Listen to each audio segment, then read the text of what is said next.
"I'll sleep in my dress," she declared, and not a soul dared take another step forward. The words hung in the dusty air of Clay Ridge Station like a challenge, sharp and final as the crack of a whip.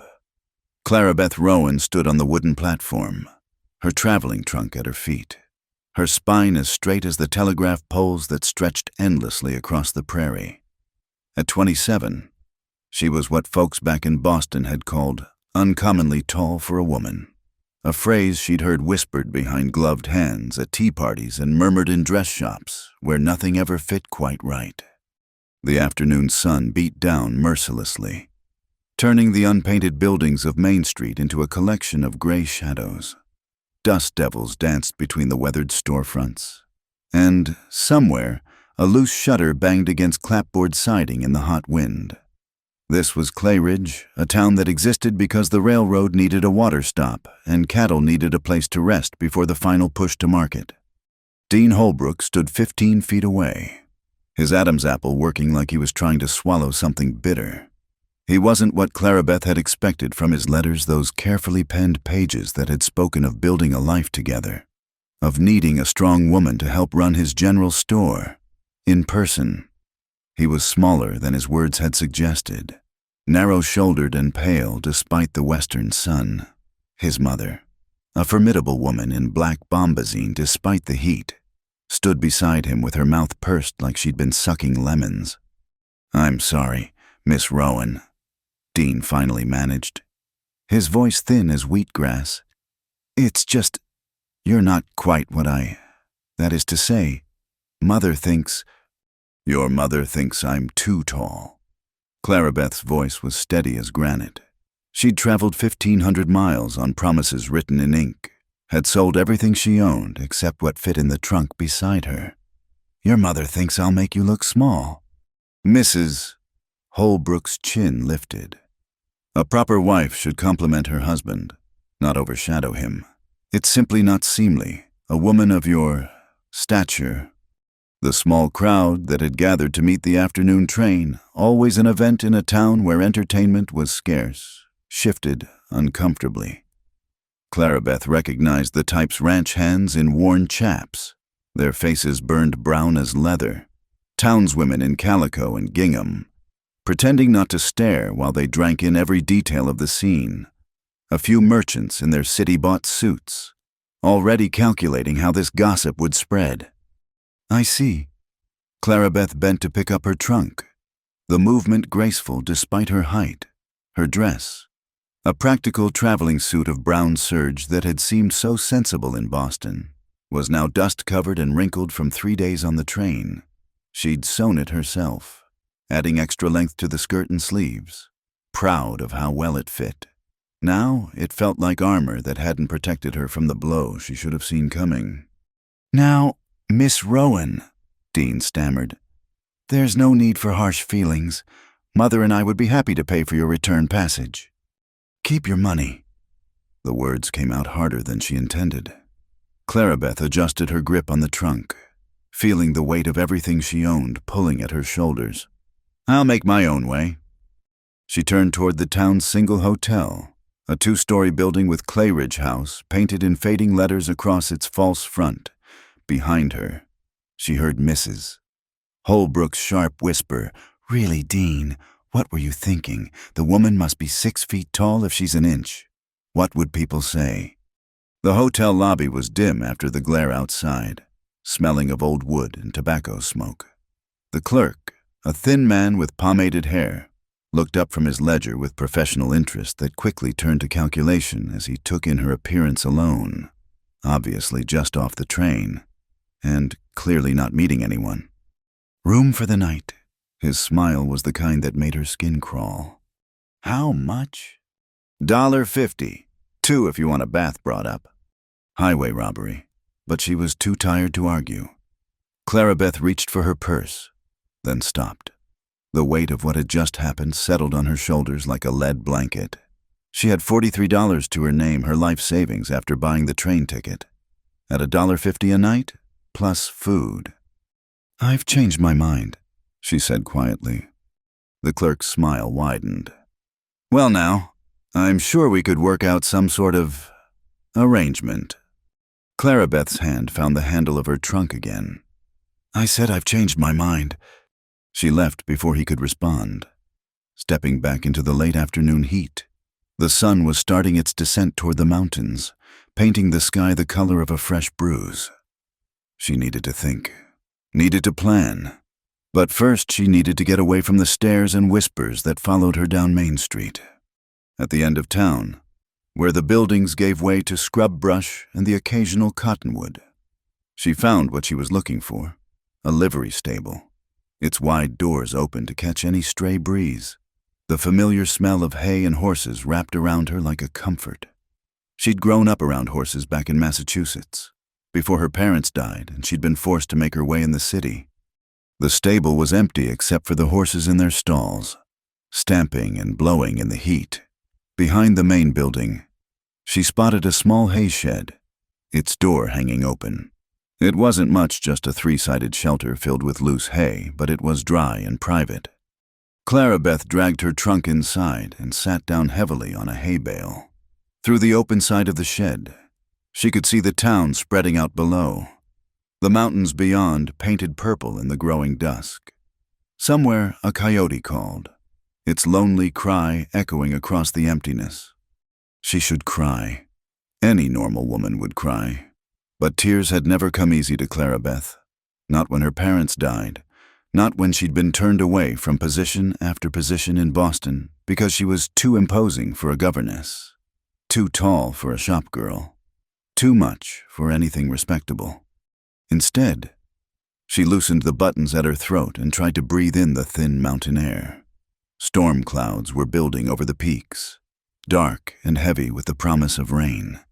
She'd need to find better shelter before it broke, but for now, she just needed to sit and figure out what came next. You planning on sleeping there? The voice came from the doorway, deep, steady, with the hint of a drawl that spoke of Texas or somewhere further south. Clarabeth looked up to find a man silhouetted against the dying light, broad-shouldered and tall enough that he had to duck his head to enter the shed. As her eyes adjusted, she could make out details: worn canvas pants tucked into scuffed boots, a shirt that had seen better days, hands marked with fresh dirt. He smelled of earth and sweat and something else, medicine, maybe, or liniment. The stable's closed, she said, lifting her chin. I know. I work here. He stepped further in, and she could see his face, now angular, sun-weathered, with eyes the color of sage honey and a day's worth of stubble. There was something careful in the way he moved, like a man who'd learned not to startle things. Saw you come in while I was burying a horse out back. Broke her leg in a gopher hole this morning. That explained the dirt, the careful movement, the sadness that clung to him like dust. Clarabeth had seen enough men put down horses they loved to recognize the particular grief of it. I'll leave, she said, starting to rise. Didn't say you had to. He studied her with those amber eyes, taking in the trunk, the good dress, the stubborn set of her jaw. You're the woman came in on the train, the one Holbrook was supposed to marry. Heat flooded her cheeks. News travels fast. Only entertainment some folks get. He moved past her to grab a pitchfork from the wall, his movements efficient, economical. Storm's coming. This shed leaks like a sieve when it rains. I'll manage. He paused in his work, really looking at her now. She waited for it, the comment about her height, the judgment about a woman alone, the proposition that always seemed to follow. Instead, he said, You know anything about horses? The question surprised her. Some. I grew up with them. Good. Then you know they spook in storms. This shed backs right up to the stalls. One good lightning strike and you'll have 1,000 pounds of panicked horseflesh coming through that wall. He went back to his work, forking fresh hay into a wheelbarrow. But I reckon a woman who'd sleep in a hay shed rather than take Holbrook's money already knows about taking chances. Clarabeth stood, brushing hay from her skirt. I said I'll manage. He shrugged, a gesture that said he'd done his duty in warning her. But as he headed for the door with his loaded wheelbarrow, he stopped and looked back. Name's Calder Vance. My aunt runs a boarding house about a mile north of town, near the tree line. Marla Vance. She's got a room off the kitchen she sometimes rents. Might be more your speed than a leaking hay shed." He was gone before she could respond, leaving her alone with the gathering dusk and the coming storm. Through the shed's open side, she could see the first fat raindrops starting to fall, turning the dust to mud.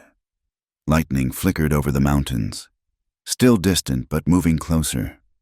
Clarabeth looked at her trunk, at her good dress already showing wear, at the hay that would be her bed if she stayed. Pride had brought her this far, pride in the bone-deep weariness of being found wanting one too many times. But pride wouldn't keep her dry in a thunderstorm, wouldn't keep her safe if the horses spooked. She dragged her trunk back out of the shed just as the skies opened in earnest. By the time she reached the edge of town, she was soaked through, her dress clinging to her like a second skin, her hair streaming water. The boarding house stood apart from the town proper, a modest 2-story building sheltered by a stand of pine trees. Light spilled from its windows, warm and welcoming as a promise. But at the door, Clarabeth hesitated. She looked down at herself, bedraggled, muddy, a tall woman with no husband, no prospects, and a rapidly dwindling supply of money. What right did she have to knock on a stranger's door? Thunder crashed overhead, making the decision for her. She raised her fist and knocked, then stood straight-backed in the pouring rain, waiting to see if Clayridge would offer her one small kindness on this day of humiliation.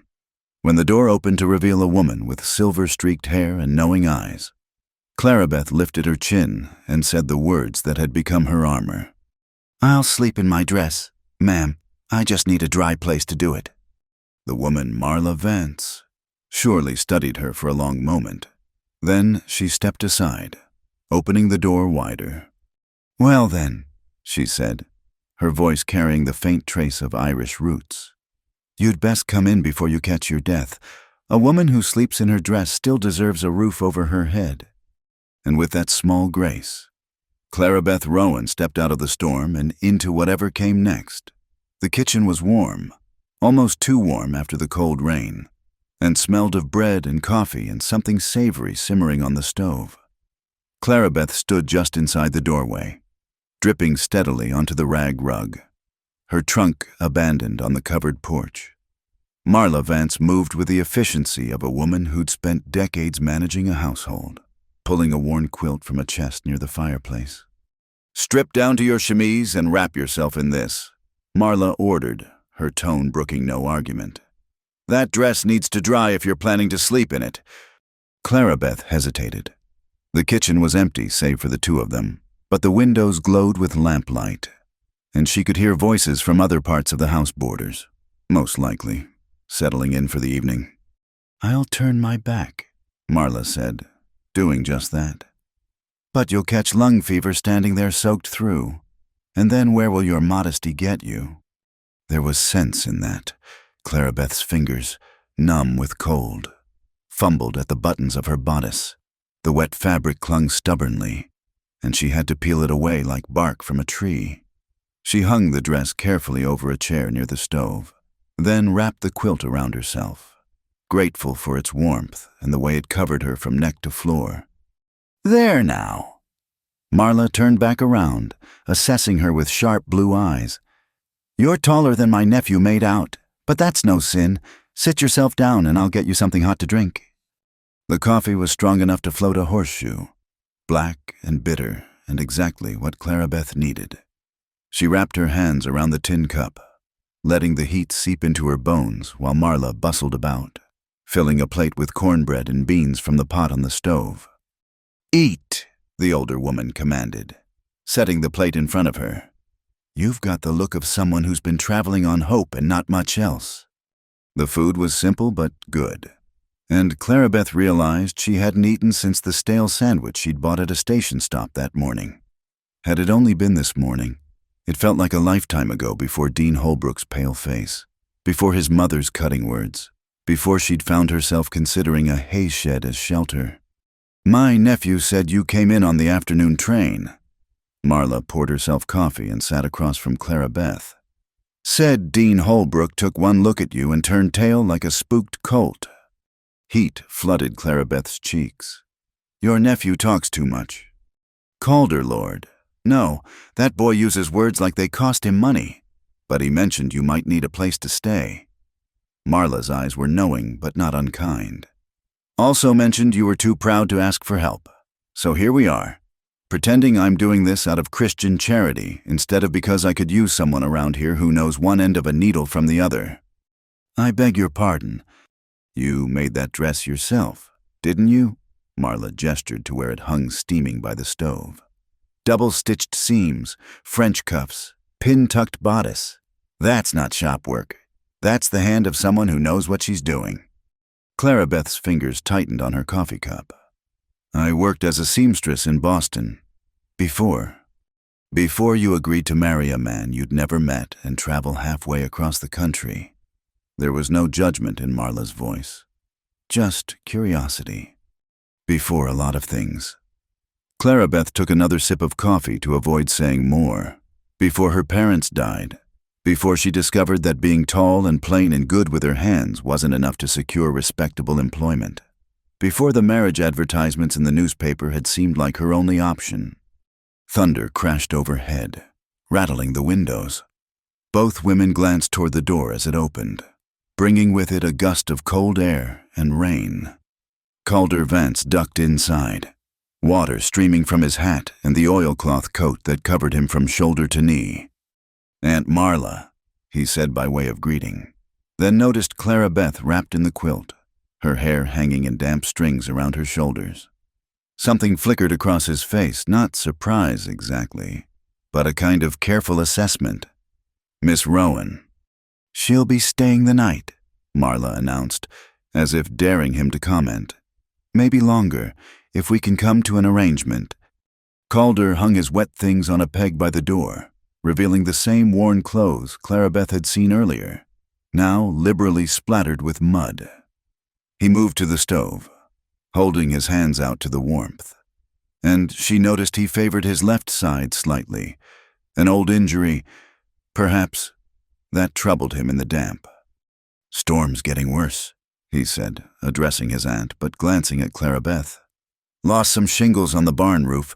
I'll need to patch it tomorrow before the next blow comes through. Sit down before you fall down, Marla ordered. You've been up since before dawn with that mare. I'm fine. You're dead on your feet is what you are. Marla was already filling another plate. Sit.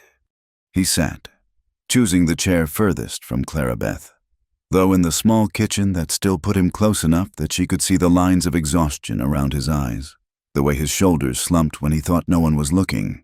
He ate mechanically, like a man who knew he needed fuel more than he wanted food. How's Samuel taking it? Marla asked quietly. Hard. That mare was his favorite. Calder pushed beans around his plate. Told him we'd look for another come spring, but it won't be the same. Never is. Marla refilled his coffee cup. Still, the boy's got to learn. Losing things you love is part of life out here. Clara Beth kept her eyes on her own plate, trying to make herself invisible.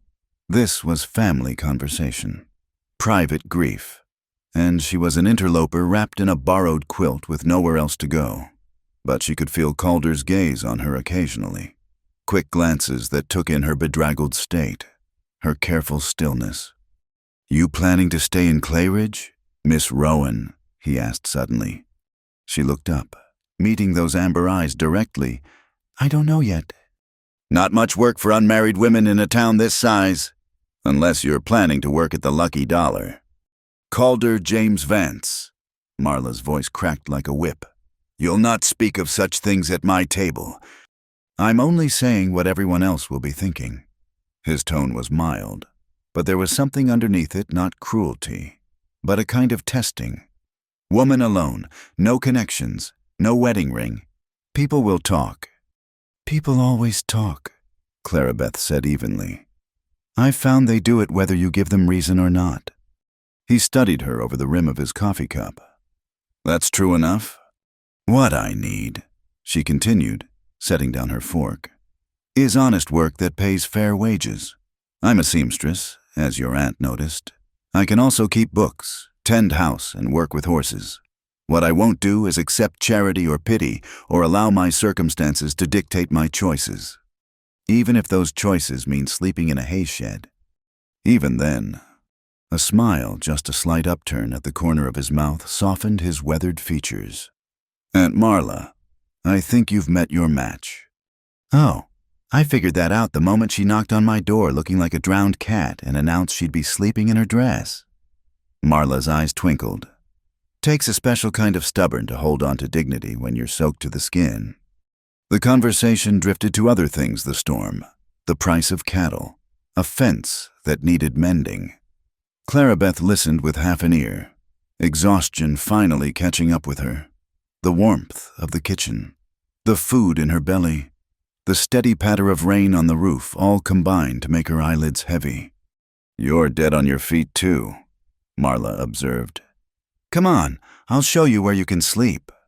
The room off the kitchen was small but clean, with a narrow bed, a washstand, and a single window that looked out toward the dark bulk of the mountains. It had probably been a maid's room once, back when the house was new and Marla had help. It's not much, Marla said, lighting the lamp on the washstand.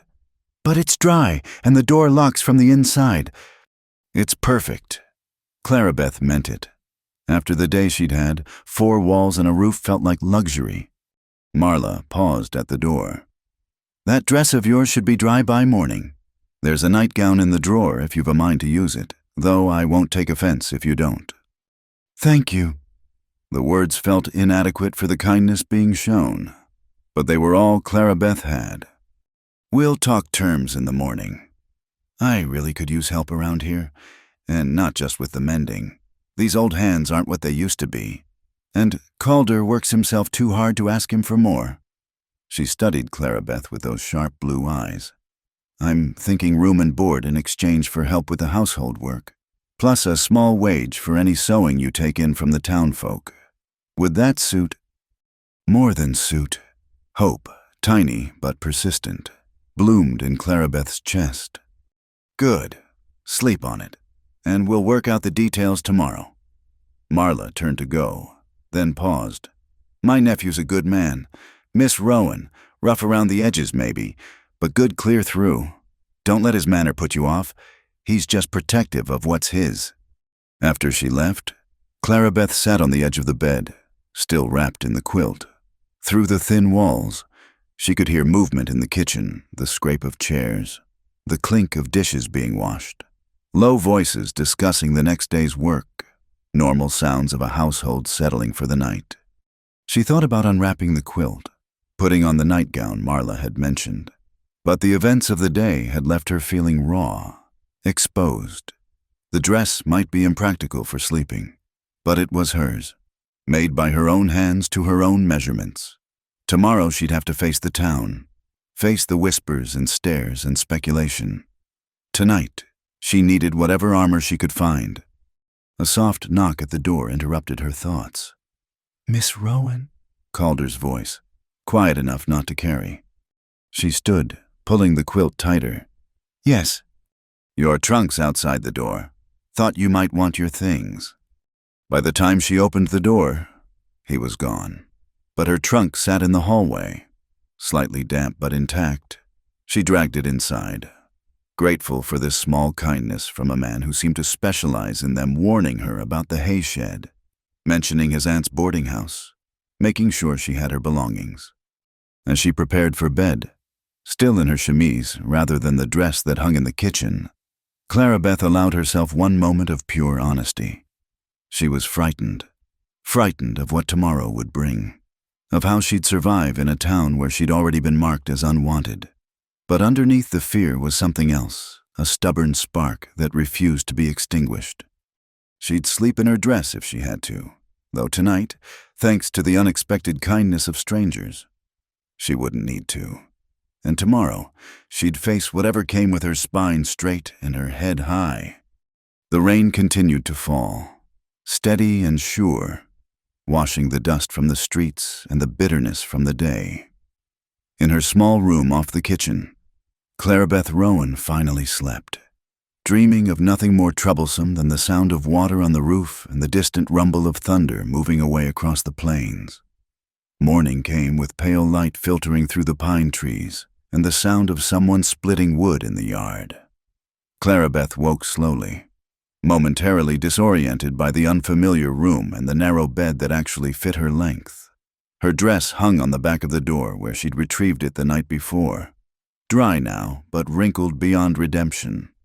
She dressed quickly, fingers working the familiar buttons, then spent several minutes trying to tame her hair into something resembling respectability. In the small mirror above the washstand, she looked exactly like what she was, a woman who'd slept in a strange bed after being caught in a storm, with no proper pressing iron or pomade to repair the damage. The kitchen was already warm when she emerged, Marla at the stove frying bacon and eggs for what seemed like an army. 3 men sat at the table borders. Clarabeth assumed tucking into plates of food with the single-minded focus of those who worked with their hands for a living. "Morning," Marla said without turning around. "Coffee's hot. Cups are on the shelf." The men glanced up at Clarabeth's entrance, their expressions ranging from curious to carefully neutral. She recognized the look, the quick assessment of a woman alone, the mental cataloging of her attributes and potential availability. She'd seen it too many times to count. "This is Miss Rowan," Marla announced, still working at the stove. "She'll be helping me with the household work and taking in sewing. Any of you need mending done, you speak to her about it." "Ma'am?" the oldest of the 3 said, touching his hat brim. He had the weathered look of a lifetime spent outdoors, with kind eyes set in a nest of wrinkles. "Tom Morrison. I work at the Miller Spread north of town." The other 2 mumbled their names, Jack something and Will something else, young cowboys who seemed more interested in their breakfast than conversation. Clarabeth poured her coffee and found a corner of the table, trying to take up as little space as possible despite her height. "Where's Calder?" Marla asked, finally turning from the stove with a loaded plate. "Headed to town early," Tom replied. "Said something about checking on the Harlan account at the feed store." Marla made a sound that might have been disapproval. "That boy never stops. He'll work himself into an early grave trying to keep that ranch afloat." "It's not a ranch," one of the younger men, Jack, said through a mouthful of eggs. "Just a few acres and some horses." "It's what his father left him." Marla's voice carried a warning. "And he's doing his best with it." An uncomfortable silence fell over the table. Clarabeth focused on her coffee, filing away this piece of information. So Calder wasn't just a hired hand at the livery. He had his own place, his own struggles. After breakfast, the men departed for their various jobs, leaving Clarabeth alone with Marla. The older woman wasted no time putting her to work, showing her where things were kept, explaining the routine of the boarding house. There was washing to be done, rooms to clean, meals to prepare for men who paid weekly for a bed and 3 squares a day. "Most of them are good sorts," Marla explained as they stripped beds in the upstairs rooms. "Cowboys between jobs, mostly, or men working the mines in the hills. They keep to themselves and don't cause trouble, or they find somewhere else to stay." "And Calder?" Clarabeth found herself asking. "Does he stay here too?" "Lord, no. He's got his own place about 2 miles east. Nothing fancy as Daddy's old homestead. He just comes by to help out when I need him, and I feed him when I can convince him to sit still long enough." Marla's expression softened. "Been looking after that boy since his mother died when he was 10. His father, well, Nathan Vance had his demons. Whiskey, mostly. Left Calder to pretty much raise himself. Then up and died 5 years ago, leaving nothing but debt and 40 acres of land that's more rock than soil." They worked in companionable silence for a while, Clarabeth's hands finding comfort in the familiar rhythms of domestic work. It had been years since she'd done this kind of labor in Boston. She'd worked in a shop, bent over fine fabrics and tiny stitches, but her body remembered the motions. "I'll need to go to town later," she said as they carried armloads of laundry to the wash house out back, "to let people know I'm taking in sewing work. No need, Marla said with a sly smile. News of your arrival has already made the rounds. I guarantee, by noon, half the town will know Marla Vance has a seamstress staying at her place. The other half will know by supper. She was right.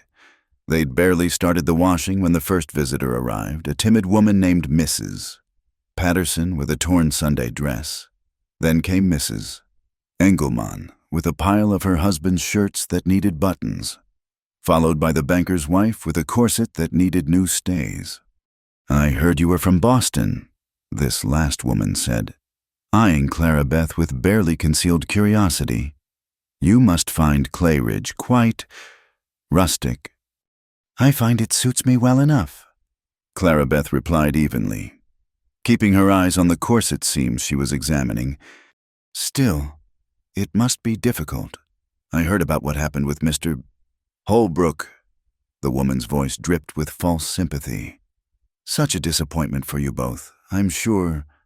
Clara Beth looked up then, meeting the woman's gaze directly. I'm sure Mr. Holbrook will find someone more suited to his needs. Now, about these stays, the whalebone is cracked here and here. I can replace them, but it'll take time. Would you prefer steel instead? It's more durable. The shift to business deflated whatever gossip the woman had been fishing for. She left with promises to return in 3 days for the repaired corset, and Clara Beth went back to her washing with grim satisfaction. The morning wore on, bringing more visitors and more work. By the time Marla called her in for the noon meal, Clara Beth had a substantial pile of mending and alterations to keep her busy for days. You handled Mrs. Brewster well, Marla observed, serving up leftover stew and fresh bread. She's the biggest gossip in town, always fishing for scandal to share at her Tuesday teas. There's one in every town. Clara Beth had dealt with enough society matrons in Boston to recognize the type. The best defense is to be too boring to gossip about. Good luck with that. A woman your age, unmarried, living without family. You're the most interesting thing to happen to Clayridge since the sheriff ran off with the minister's daughter last spring. They were clearing the dishes when Calder appeared in the doorway, his shirt damp with sweat despite the cool morning. He'd lost the careful control Clara Beth had seen the night before. Something had put fire in his amber eyes and tension in his shoulders. Problems? Marla asked, reading him with the ease of long familiarity. Harlan's trying to back out of our agreement. Says he can get feed cheaper from a supplier in Denver. Calder accepted the cup of coffee Marla pressed into his hands. Never mind that I've been extending him credit all winter when times were lean. What will you do? What, I have to find another buyer, probably at a loss. He seemed to notice Clara Beth then, his expression shifting to something more guarded. Miss Rowan, Mr. Vance. She kept her tone neutral, professional, in the light of day, without the softening effect of exhaustion and storm.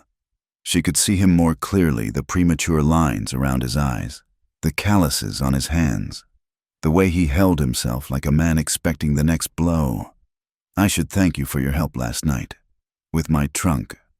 He shrugged, the gesture dismissive. Anyone would have done the same. But everyone didn't.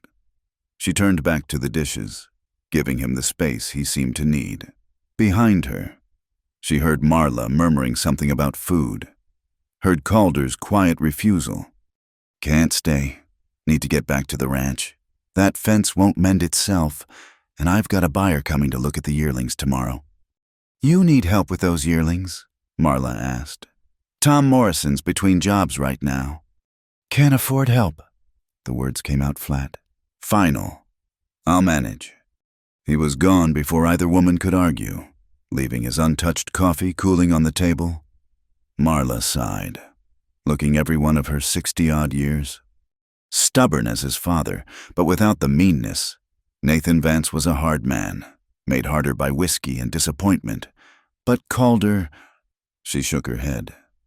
That boy would work himself to death before asking for help. Clara Beth thought about that as she settled into the afternoon sewing work. She'd set up in the corner of the kitchen where the light was best, spreading out her supplies on a small table Marla had cleared for her. The familiar rhythm of needle through fabric soothed her mind. Let her think about this new place she'd found herself. Everyone here seemed to be running from something or towards something else. The cowboys in search of work, Marla holding onto her independence with both hands, Calder fighting to keep land that seemed determined to break him, even Dean Holbrook hiding behind his mother's skirts rather than stand up for what he claimed to want. And what was she doing running from a life that had no place for a woman who didn't fit literally or figuratively? But running to what? A shadow fell across her work. She looked up to find a young boy, maybe 12 or 13, standing uncertainly in the doorway. He had Calder's amber eyes and angular features, though softened by youth. "Is Miss Marla here?" he asked, voice cracking on the question. "She's hanging laundry out back. You must be Samuel." His eyes widened. "How'd you know?" Mr. Vance mentioned you last night. I'm sorry about your mare." The boy's face crumpled slightly before he caught himself. "She was a good horse, the best." "The best ones always are." Clarabeth set down her sewing. "Would you like to wait for Miss Marla? There's cornbread from lunch." He shook his head. "Just came to bring these." He held out a cloth-wrapped bundle. "Eggs from our hens. Uncle Calder said to bring them by." "Your uncle?" "Yes, ma'am. He looks after me since my PA died." The boy shifted from foot to foot. "I help with the horses and chickens and such." Another piece of the puzzle that was Calder Vance, not just fighting to save his father's land, but raising his brother's child as well.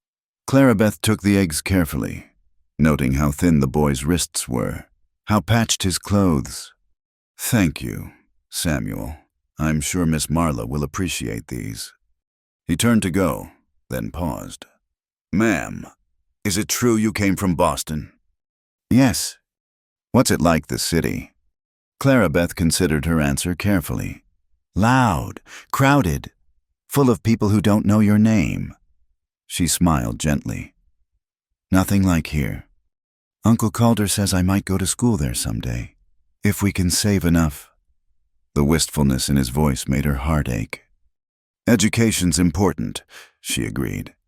"But there's learning to be had everywhere, if you're paying attention."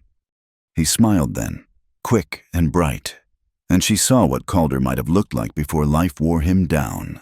Then he was gone, running back toward whatever chores awaited him at home. Marla returned to find Clarabeth staring at the eggs, lost in thought. "Samuel, bring those good, boy? Calder makes sure I never want for eggs or milk, even when I know they could use it themselves." She stored the eggs carefully in the cool pantry. That's the thing about Calder, he takes care of everyone but himself.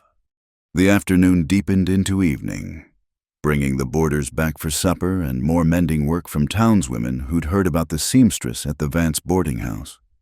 Clarabeth worked until the light failed, then helped Marla with the evening meal, falling into the rhythm of this new life with surprising ease.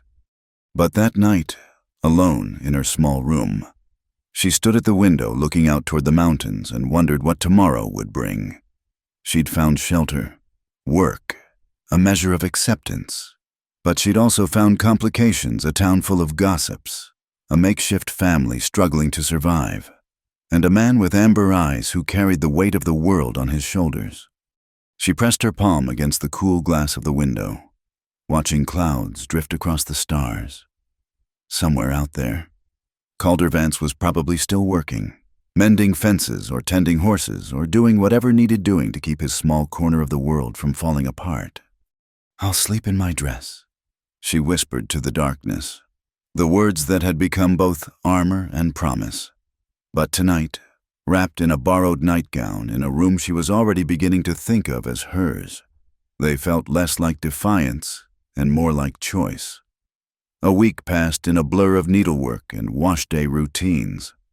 Clarabeth's fingers found their rhythm again, working through the pile of mending that seemed to grow rather than shrink.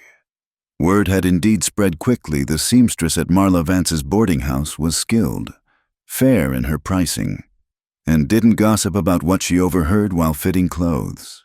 This last quality, more than her skill with a needle, earned her a steady stream of customers, Women who wanted their worn cuffs turned without commentary on why they couldn't afford new dresses. Men who needed patches that would hold through hard labor. No questions asked about the tears that looked suspiciously like barbed wire or broken glass. On this particular morning, Clarabeth sat in her corner of the kitchen, working on a particularly challenging piece, a wedding dress for the blacksmith's daughter that needed letting out without destroying the delicate lace overlay.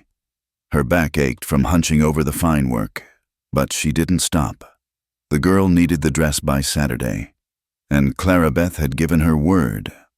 "You'll ruin your eyes, bent over like that," Marla observed, kneading bread dough at the main table.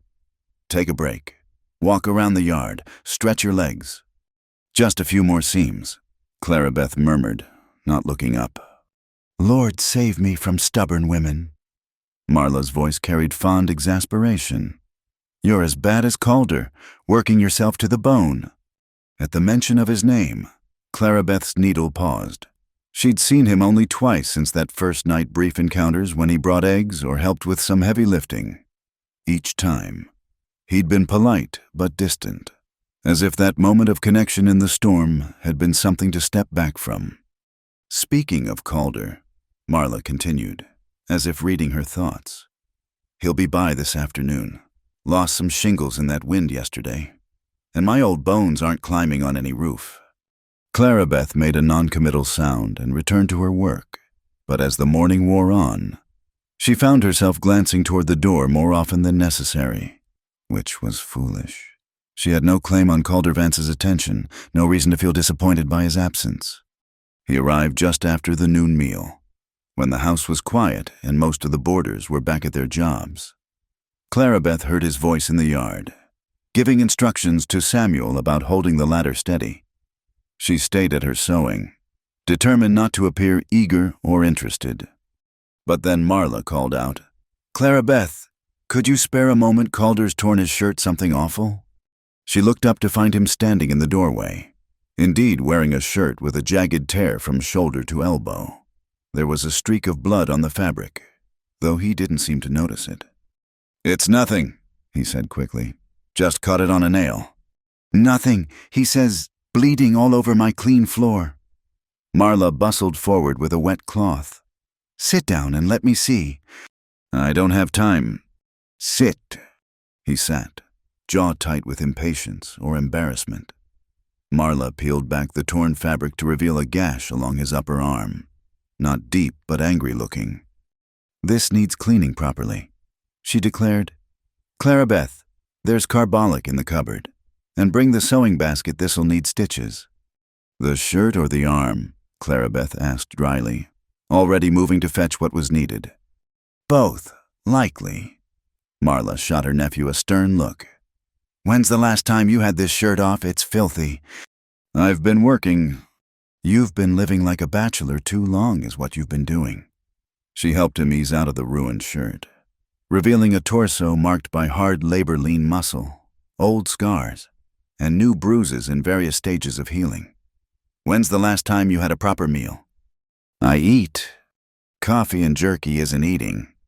Clarabeth returned with the supplies, trying not to notice the way the afternoon light played across his skin, the way he held himself still as a spooked horse while Marla cleaned the wound.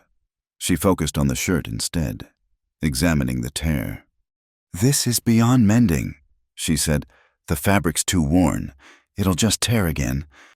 "Then I'll make do without it." "Don't be foolish," Marla chided.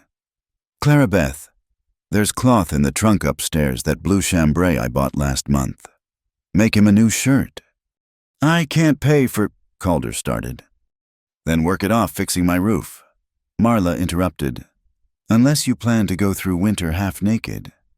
Clarabeth was already mentally taking measurements, noting the breadth of his shoulders, the length of his arms. "I'll need you to hold still for a proper fitting," she said, keeping her voice professionally neutral. "I don't have time for fittings."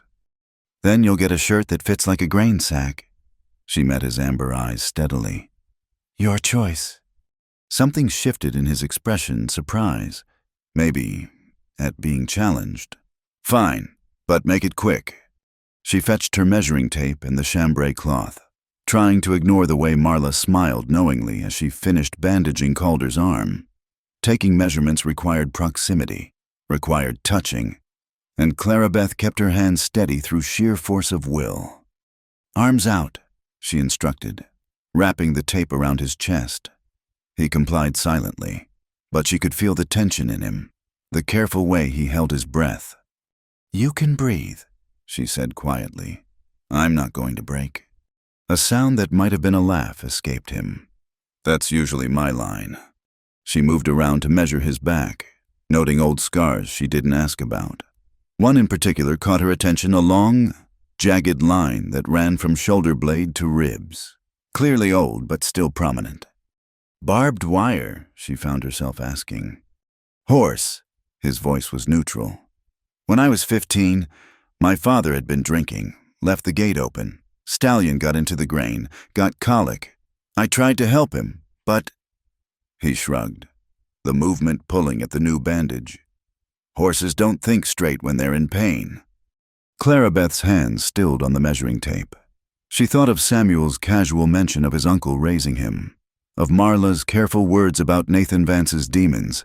A picture was forming of a boy forced to become a man too young, taking responsibility for others' mistakes. "The shirt will be ready by tomorrow evening," she said, stepping back and rolling up her tape. "No rush. I've got others." "All as worn as this one, I'd wager." She folded the ruined shirt, noting how many times it had already been mended. "How long have you been patching this particular one?" He actually smiled then, a quick flash that transformed his weathered features. "My mother made that shirt. Last thing she sewed before she took sick." Clarabeth's hands stilled on the fabric. She understood now why he'd kept wearing it long past sense, why he'd been reluctant to let it go. "I could try to save it," she offered. "Maybe use parts of it for something else. A pocket lining, perhaps, in the new shirt." He looked at her then, really looked at her, and she saw something raw in his amber eyes before he shuddered it away. That would be good. Thank you." "Well, now that's settled," Marla said briskly. "You can get started on my roof. Samuel's been holding that ladder for 20 minutes. Calder stood, reaching for his ruined shirt, but Clarabeth held it back. "You'll need something to wear," she said, already moving to the mending pile. "Here." She pulled out a man's work shirt, left by a boarder who'd skipped town owing 2 weeks' rent. "It's not perfect, but it'll do." He took it reluctantly, and she pretended not to notice how he winced pulling it on over his bandaged arm. Then he was gone, the sound of hammering soon echoing from above. "That was kind," Marla said quietly. "What you offered, about his mother's shirt." "It's just practical." Clarabeth deflected, already laying out the chambray to cut. "No sense wasting good cloth." "Mm-hmm." Marla's tone suggested she wasn't fooled. "That boy hasn't let anyone do something kind for him in years. Always giving, never taking. It wears on a soul." Clarabeth thought about that as she worked through the afternoon, cutting and pinning while overhead the hammer blows continued steady as a heartbeat. She'd known men like that in Boston, men who confused kindness with charity, who'd rather break than bend enough to accept help. But there was something different about Calder Vance. He accepted help when it was framed as exchange, fixing the roof for a shirt, bringing eggs for meals. It was only kindness without conditions that seemed to spook him. By evening, she had the shirt pieces cut and basted, ready for final sewing. The hammering had stopped, replaced by voices in the yard. She glanced out to see Calder teaching Samuel how to properly seal the new shingles, patient despite the fading light. "You did good work today," she heard him tell the boy. "Your PA would be proud." "You think so?" "I know so. He always said you had clever hands, just needed to grow into them." It was such a small thing, a few words of encouragement, but Samuel glowed under the praise. Clarabeth turned away, feeling like an intruder on the private moment, but not before she caught Calder's glance toward the kitchen window. Their eyes met briefly through the glass, and something passed between them that made her breath catch. Then he was turning away, gathering tools, and the moment broke like spider silk in wind. That night, after the supper dishes were done and the borders settled, Clarabeth worked on the shirt by lamplight. She took extra care with the seams, reinforcing them against the hardware she knew they'd face. When she came to the pocket, she carefully cut a piece from the old shirt, the part over the heart, where the fabric was softest from years of wearing. "Can't sleep," Marla's voice came from the doorway. "Almost finished." Clarabeth held up the nearly completed shirt. "Just the buttons left." Marla came closer, running an appreciative hand over the careful stitching. "This is fine work, better than he deserves. Probably. Everyone deserves something made with care." "True enough." Marla settled into the other chair, picking up her knitting. "Can I tell you something about my nephew?" Clarabeth nodded, still working but listening. "He was engaged once. Pretty little thing from Denver met her when he went to sell horses. She came back with him, stayed 2 months. Then she got a good look at what life here really meant. The isolation, the hard work, the constant struggle, and she left. Took the stage back to Denver without even saying goodbye. Just left a note saying he deserved better than what she could give." "That's cruel." "Maybe. Or maybe honest. Either way, it near about broke him.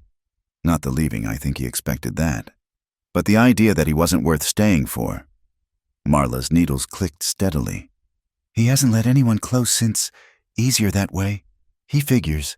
Can't be disappointed if you don't hope." Clarabeth thought of her own disappointments, her own armor against hope. "I can understand that." "I figured you might." Marla stood, touching Clarabeth's shoulder gently. "Just remember, sometimes the walls we build to protect ourselves become the very things that trap us." After she left, Clarabeth sat in the quiet kitchen, finishing the last button by lamplight.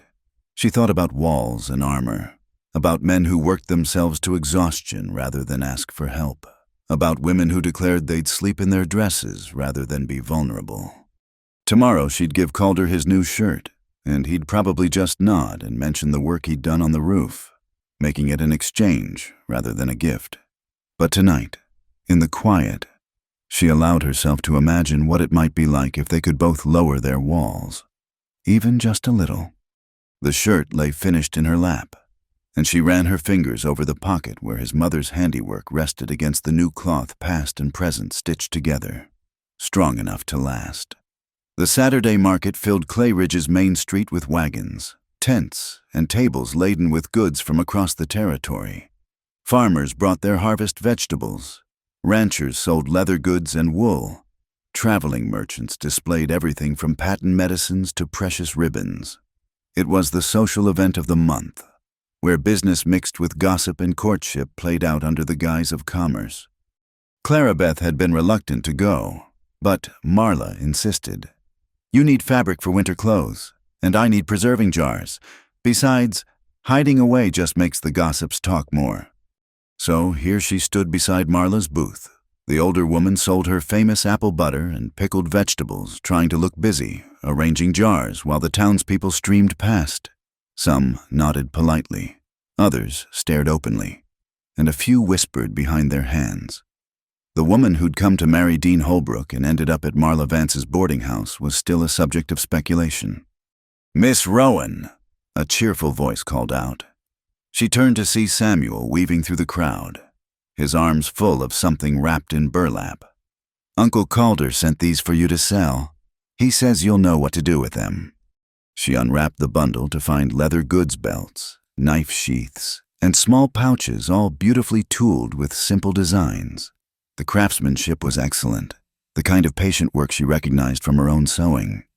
"He made these?" she asked, running her fingers over the intricate patterns. "During winter, mostly." Samuel explained, "When there's less ranch work, he learned from a Mexican vaquero who worked for my PA." The boy's face brightened. "Could you really sell them? We need—" He caught himself, face reddening. "I mean, Uncle Calder thought maybe—" "I'll display them right here," Clarabeth interrupted gently, saving him the embarrassment. And I know exactly what to charge. You tell your uncle he'll have his money by day's end." Samuel grinned and disappeared back into the crowd. Marla watched with knowing eyes as Clarabeth arranged the leather goods prominently on their table. "That boy hasn't sold his leather work in years," Marla murmured. "Too proud to peddle them himself. Thinks it looks desperate. But sending them with his nephew is different." "Apparently." Marla's smile was sly. "Just like fixing my roof was different from accepting a gift." Before Clarabeth could respond, a shadow fell across their table. She looked up to find Mrs. Brewster, the banker's wife and chief gossip, examining the leather goods with theatrical interest. These are quite well made," she said, her tone suggesting surprise. "From the Vance place. You say I suppose even rough men need their little hobbies." "There's nothing rough about fine craftsmanship," Clarabeth replied evenly. "The detail work here requires patience and skill that few possess." "How charitable of you to say so." Mrs. Brewster's smile was sharp as glass. "Though I suppose a woman in your position must make the best of what's available. Such a shame about Mr. Holbrook. His mother tells me he's corresponding with a lovely young lady from Chicago now. Petite thing, apparently." The barb was obvious, but Clarabeth had faced worse in Boston society. "How wonderful for him," she said mildly. "I hope she's everything he's looking for. Now, were you interested in purchasing something? Or just browsing?" Marla made a sound that might have been a cough or a laugh. "Mrs." Brewster's face tightened, but before she could respond, another voice cut through the tension. "Henrietta, there you are."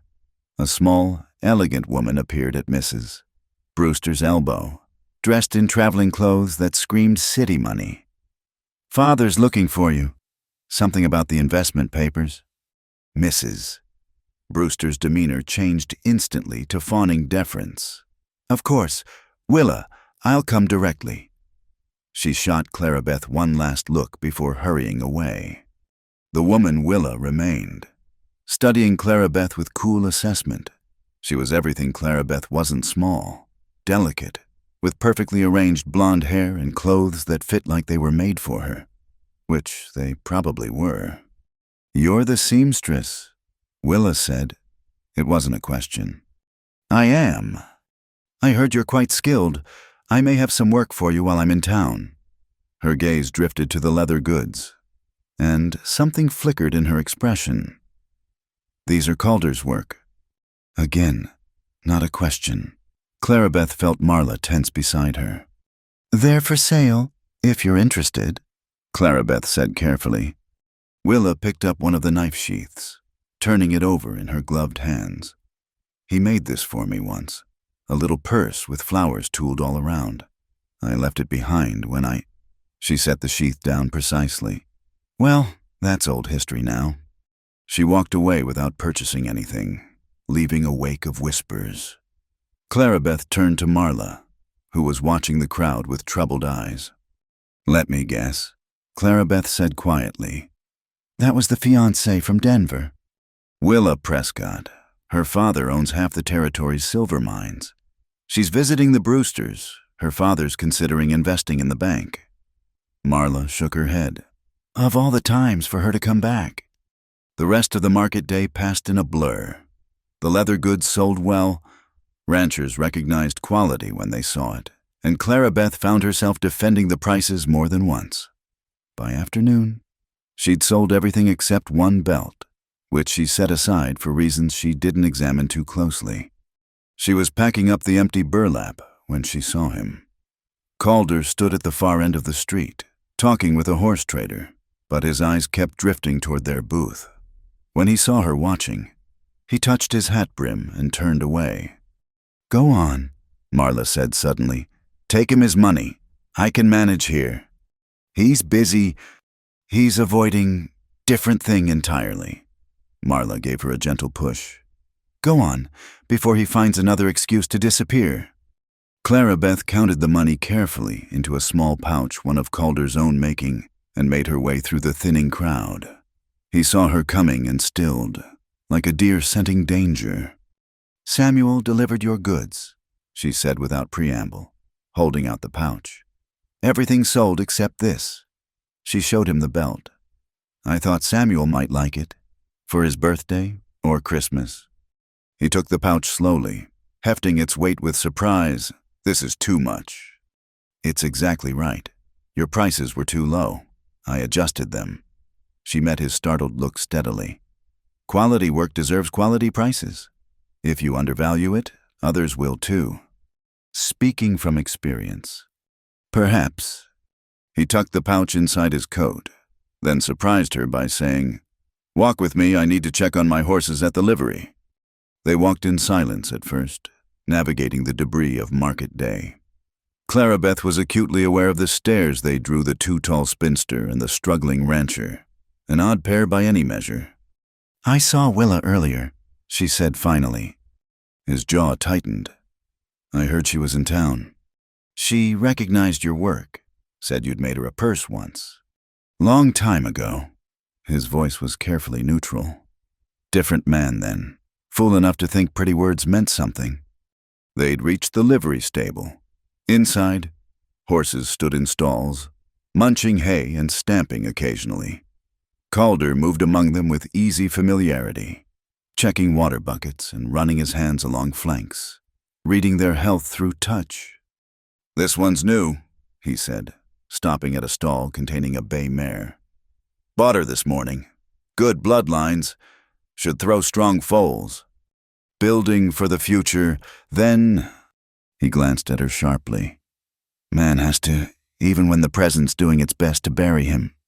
She thought of the leather goods, made during long winter nights when ranch work was slow. Patient hands creating beauty from necessity, then too proud to sell it himself. There's no shame in using all your skills to survive. Maybe not. He moved to the next stall, where a gray gelding nickered in greeting. "But there's a difference between surviving and living. Sometimes I forget which I'm doing." The honesty of it caught her off guard. She moved closer, drawn by something in his voice. "And which are you doing now?" He turned to face her fully then, and she saw the exhaustion he usually hid so well. "I don't know anymore. 5 years I've been holding on to that land, telling myself it's what my father would want, what Samuel needs. But some days—" He shook his head. "Some days I think I'm just too stubborn to admit defeat. Or too strong to give up." The words came out fiercer than she intended. "I've seen defeat, Mr. Vance. It looks like taking whatever's offered because you've got no choice. It looks like settling for less because someone told you that's all you deserve. What you're doing fighting for your land, raising your nephew, creating beautiful things even when you're bone-tired, that's not defeat. That's defiance." He stared at her, something shifting in those amber eyes. "You sound like you're speaking from experience too." "Perhaps I am." A charged silence fell between them. Clarabeth became aware of how close they stood, how the late afternoon light slanted through the stable doors, turning the dust motes to gold. She could see the faint lines around his eyes, the day's stubble on his jaw, the way his throat worked when he swallowed. "Miss Rowan," he started, just as she said, "Mr. Vance." They both stopped, and she felt heat rise in her cheeks. But before either could continue, a voice called from the stable entrance. "Calder, there you are." They turned to find Willa Prescott silhouetted in the doorway, her perfect traveling suit unmarred by dust, her expression unreadable in the backlight. "Willa." Calder's voice was flat as winter stone. She came forward, moving with the confidence of a woman who'd never doubted her welcome anywhere. "I was hoping we could talk privately." Her gaze flicked to Clarabeth, dismissive.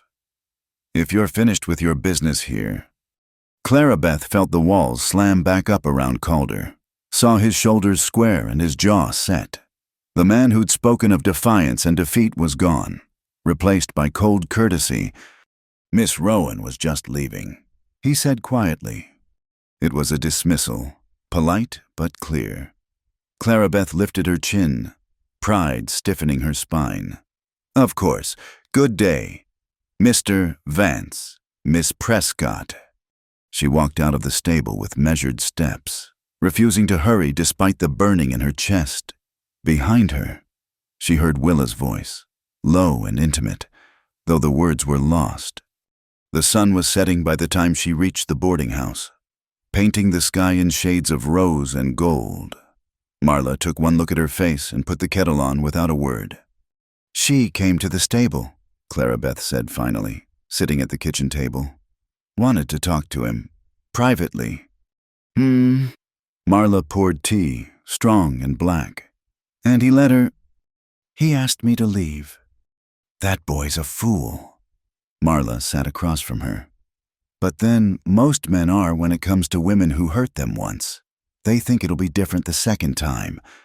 Clarabeth wrapped her hands around the hot cup, trying to draw warmth from it. "It's none of my concern." "Isn't it?" She looked up sharply. "I have no claim on Calder Vance's attention." "Maybe not, but you've got something Willa Prescott never had and never will." Marla's eyes were knowing. "You see him clear. Not the man he could be if he changed, not the potential if he just gave up that stubborn pride. You see the man he is, and you called it defiance instead of defeat. That's a gift. Clarabeth, question is whether he's smart enough to recognize it." That night, Clarabeth lay in her narrow bed, staring at the ceiling and trying not to think about amber eyes and work-worn hands, about the way he'd set her name in the stable's golden light. Outside, a wolf howled in the distance, lonely sound echoing off the mountains.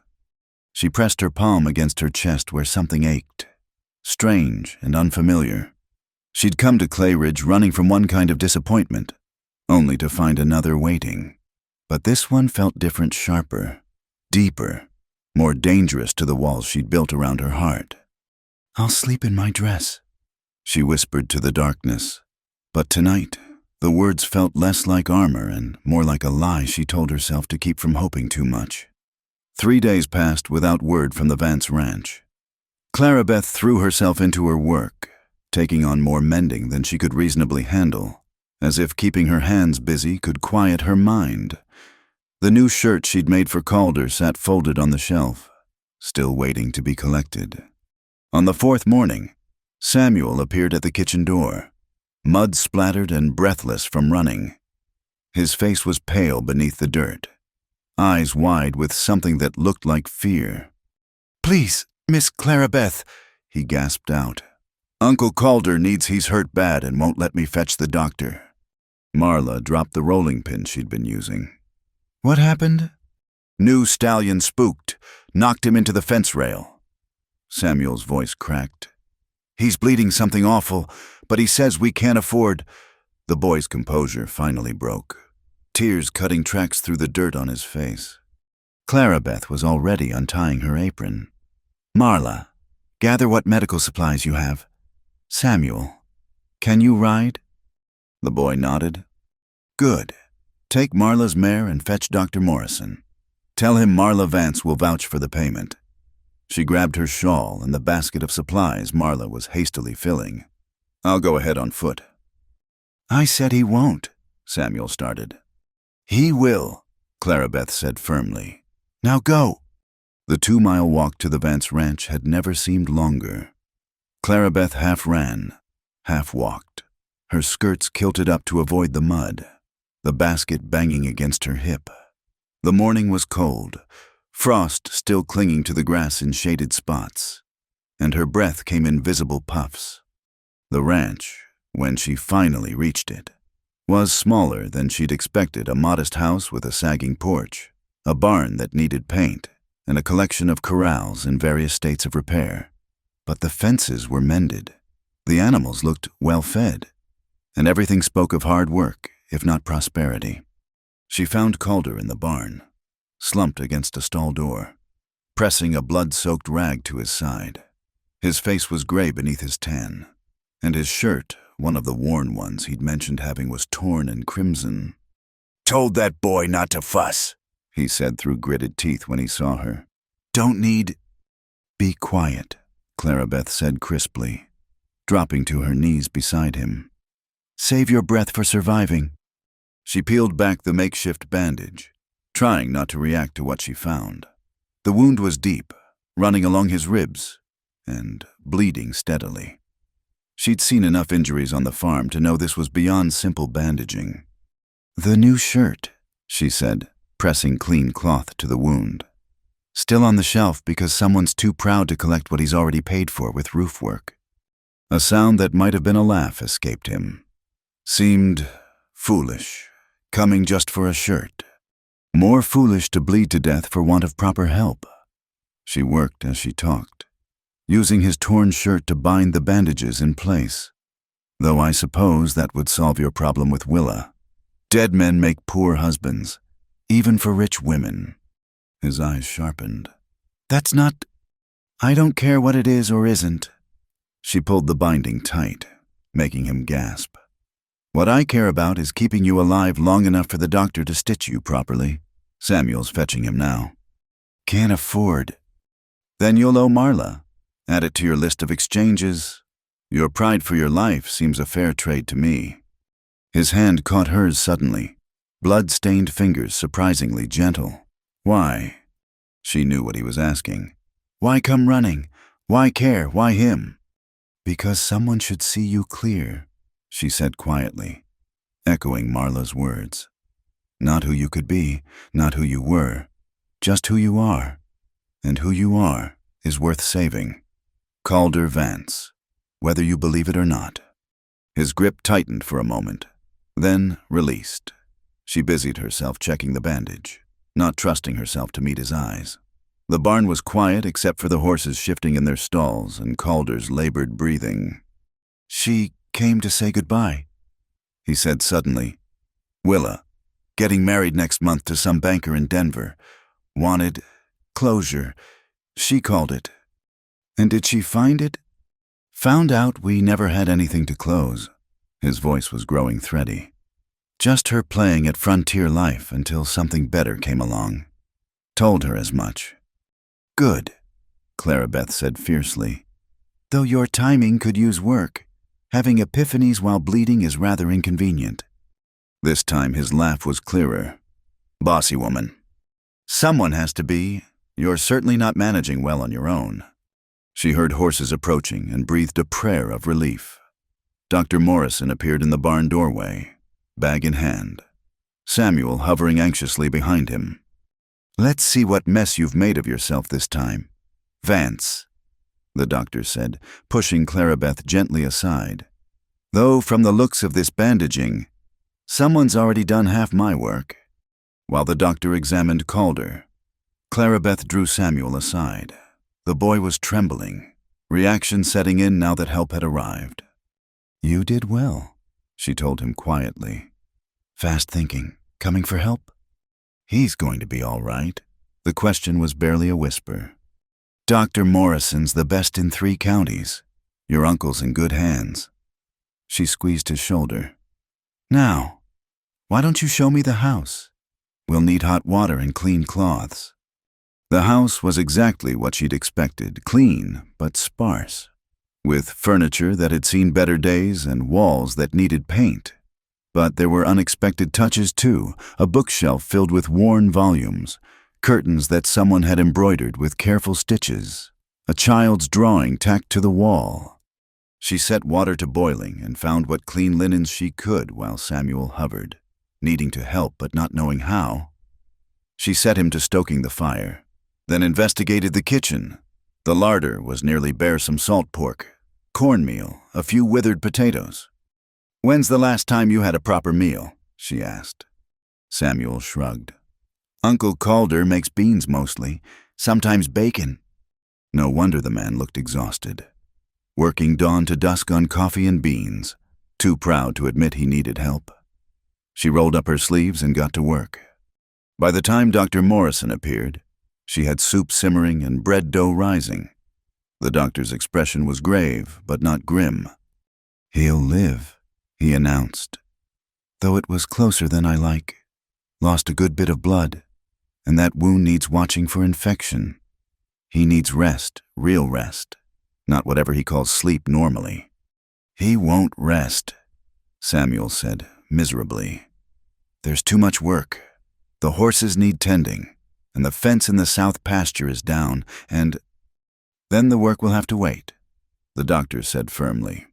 Or find other hands to do it. After he left, Clarabeth found Calder propped up in his bed, looking pale but alert. Someone, probably the doctor, had wrestled him into a clean shirt, and the bandages showed white against the fabric. "You're still here," he said. "Someone needs to make sure you don't do something foolish like trying to mend fence tomorrow." She set a cup of broth on the bedside table. "Drink this." He struggled to sit up further, and she moved without thinking to help him, sliding an arm behind his shoulders. For a moment, they were close enough that she could feel the heat of his skin through the shirt, smell the soap the doctor had used to clean the wound. "I can manage," he said, but made no move to pull away. "I know you can." She eased him back against the pillows, her hand lingering perhaps a moment too long on his shoulder. "But maybe, just once. You don't have to." He studied her face, those amber eyes seeing too much.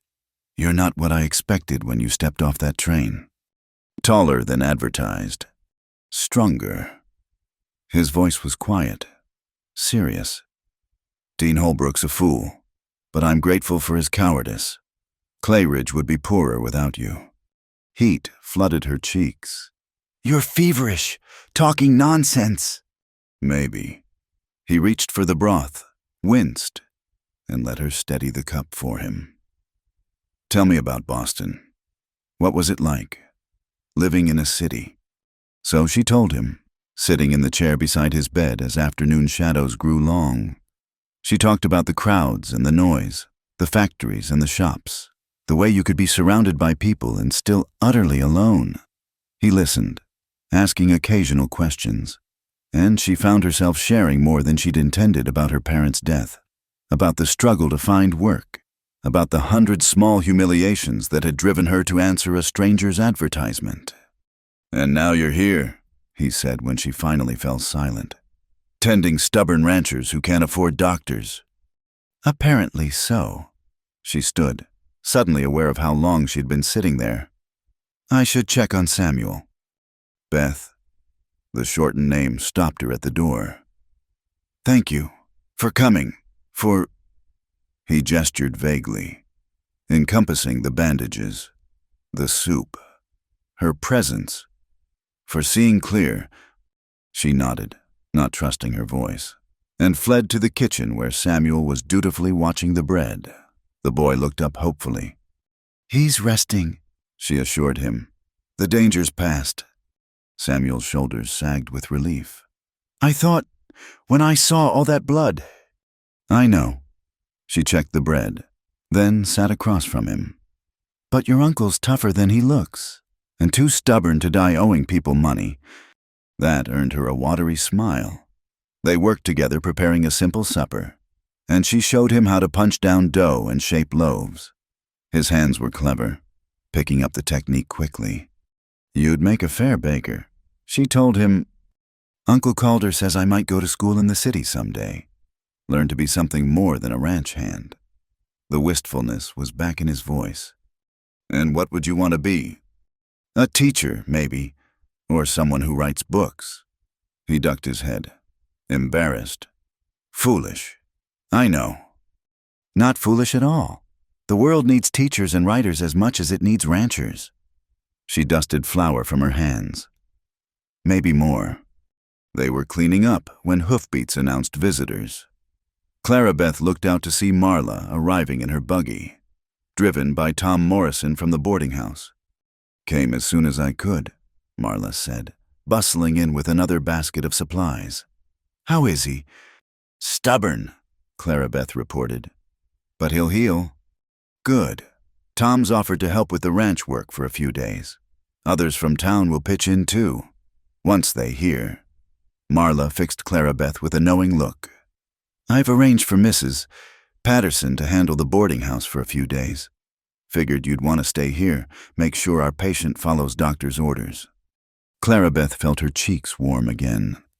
"That's not necessary." "Isn't it?" Marla's tone brooked no argument. "That boy won't rest unless someone makes him. And Samuel can't manage alone. It was settled before Clara Beth could mount further protest. Tom would return in the morning to help with the heavy work. Marla would check in daily, and Clara Beth would stay to nurse and manage the household. That night, after Samuel was asleep and the house was quiet, Clara Beth sat by Calder's bedside. He dozed fitfully, fever making him restless. She bathed his face with cool water, smoothed the quilts when he pushed them off, and found herself studying the planes of his face in the lamplight. "Not going anywhere," he mumbled at one point, eyes flickering open. "Too much work." "Hush," she said softly. "The work will keep." His hand found hers, grip surprisingly strong. "Stay." "I'm staying." He settled then, fingers still wrapped around hers, and she sat in the chair beside his bed as the night deepened. Outside, coyotes called to each other across the dark prairie, and wind rattled the windows that needed caulking. The house was full of things that needed fixing, full of evidence of two people trying to hold together more than they could manage. But for now, in this quiet room with Calder's hand warm in hers, Clara Beth let herself imagine what it might be like to help carry that load, to be part of something instead of apart from it, to build instead of just survive. Dangerous thoughts for a woman who'd sworn to keep her armor intact.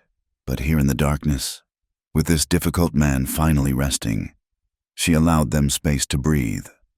Tomorrow would bring its own challenges.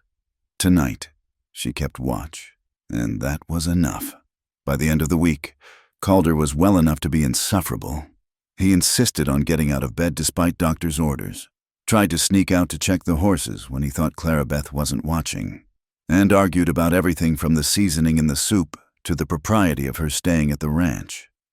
"People will talk," he said for the 10th time, sitting in a chair by the window where she'd banished him after catching him trying to lift a saddle. "Your reputation was ruined the moment I stepped off that train alone," Clara Beth interrupted, not looking up from the shirt she was mending. "Besides, Marla's been by every day, and Samuel's here as chaperone. If people want to gossip about me nursing a wounded man and teaching his nephew to cook, let them." "You're teaching him to cook." "Someone should." The boy was living on burnt beans and hope. She bit off a thread with perhaps more force than necessary. "He's got clever hands and a good memory for recipes. Might serve him well someday." Calder was quiet for a moment, watching her work. The afternoon sun slanted through the window, highlighting the silver threads in her dark hair where it had escaped its pins. She'd thrown herself into managing his household with the same fierce efficiency she brought to everything. And already the place looked different, cleaner, warmer, more like a home than a way station. "You know he wants to be a teacher," he said finally. "Or a writer. Told me so last night." "He told me the same. You sound surprised." "Not surprised. Worried." He shifted, wincing as the movement pulled at his healing wound. "How do I send him to school when I can barely keep the ranch running? How do I tell him to dream big when I can't even—" He stopped, jaw tightening. Clara Beth set down her sewing. "When you can't even what?" "Nothing. Forget it." "Calder Vance, you're the most frustrating man I've ever met." She stood, moving to check the bandage visible through his open shirt. "Hold still." He submitted to her ministrations with poor grace, but she felt him tense when her fingers brushed his skin. The wound was healing well, pink and healthy looking, but she took her time checking it, aware of his breathing, of the way his pulse jumped under her touch. "Beth," he said quietly, and she realized how close they were standing, how easy it would be to lean just a little. "Riders coming." Samuel's voice from outside broke the moment like glass. They stepped apart quickly, Clara Beth's hands shaking slightly as she smoothed her skirts. Through the window, they could see two figures approaching on horseback. As they drew closer, Clara Beth recognized one as Dean Holbrook. Her stomach tightened. "I'll go," she said, but Calder caught her wrist.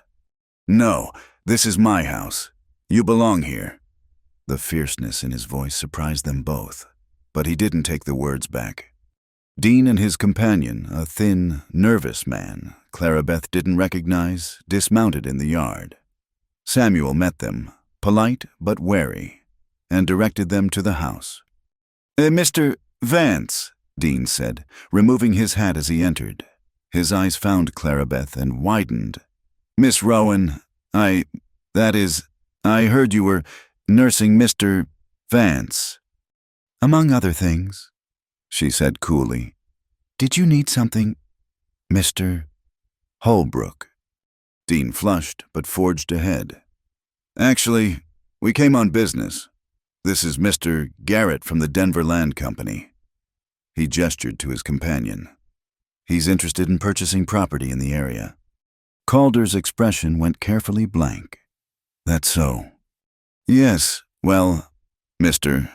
Garrett stepped forward, all false smiles and eager hands. We're looking to acquire land for development. The railroad's expanding. You know, this whole area could be quite valuable. I understand you own 40 acres here. My father's land, Calder said quietly. Not for sale. Now, let's not be hasty. Garrett pulled out a leather portfolio. I'm prepared to make a very generous offer. Enough to set you up nicely somewhere else. Maybe even enough to send that boy of yours to school. Clarabeth saw the muscle jump in Calder's jaw, saw his hands clench, but his voice remained level. I said it's not for sale. Be reasonable. Vance. Dean interjected. You can barely keep the place running. Everyone knows you're struggling. This would solve all your problems. Would it? Calder stood slowly, and despite his injury, there was something dangerous in the movement. Would it solve having to look Samuel in the eye and tell him I sold his birthright? Would it solve breaking the promise I made to my father, worthless as he was, to keep this land in the family? Sentiment doesn't pay bills, Dean said, with a sideways glance at Clarabeth. A man has to be practical. Consider his future prospects. The implication hung in the air like smoke. Clarabeth felt heat rise in her cheeks, but before she could speak, Calder laughed a hard, bitter sound. You mean the kind of prospects that run at the first sign of inconvenience? The kind that measure a person's worth by their height or their bank account? He moved closer to Dean, who took an involuntary step back. I'll keep my struggles. Holbrook, at least they're honest. Now see here, Garrett began, but Calder cut him off. Get off my land, both of you. And don't come back unless you want to discuss buying horses, not homes. Dean's face had gone red, then white. He looked at Clarabeth, something pleading in his expression. Miss Rowan, surely you can talk sense. I think Mr. Vance has made his position clear, she said calmly. As have you, Mr. Holbrook. Good day. After they left, Calder sank back into his chair, one hand pressed to his side. Clarabeth moved to him immediately, checking to make sure he hadn't torn anything. I'm fine, he said, catching her hands. Just angry. They'll be back. Men like that always are. Let them come. His thumbs moved over her knuckles, gentle circles that made her breath catch. Beth, what he implied about prospects was meant to wound, she finished. But I've been insulted by experts. Calder, Dean Holbrook is an amateur. He looked up at her, something raw and uncertain in his eyes. You deserve better than this, better than a broken-down ranch and a man too proud to admit when he's beaten. Stop! She pulled one hand free to press her fingers to his lips. You're not beaten, bloodied, maybe bent, but not beaten. And I'll thank you not to tell me what I deserve. I'm quite capable of deciding that for myself.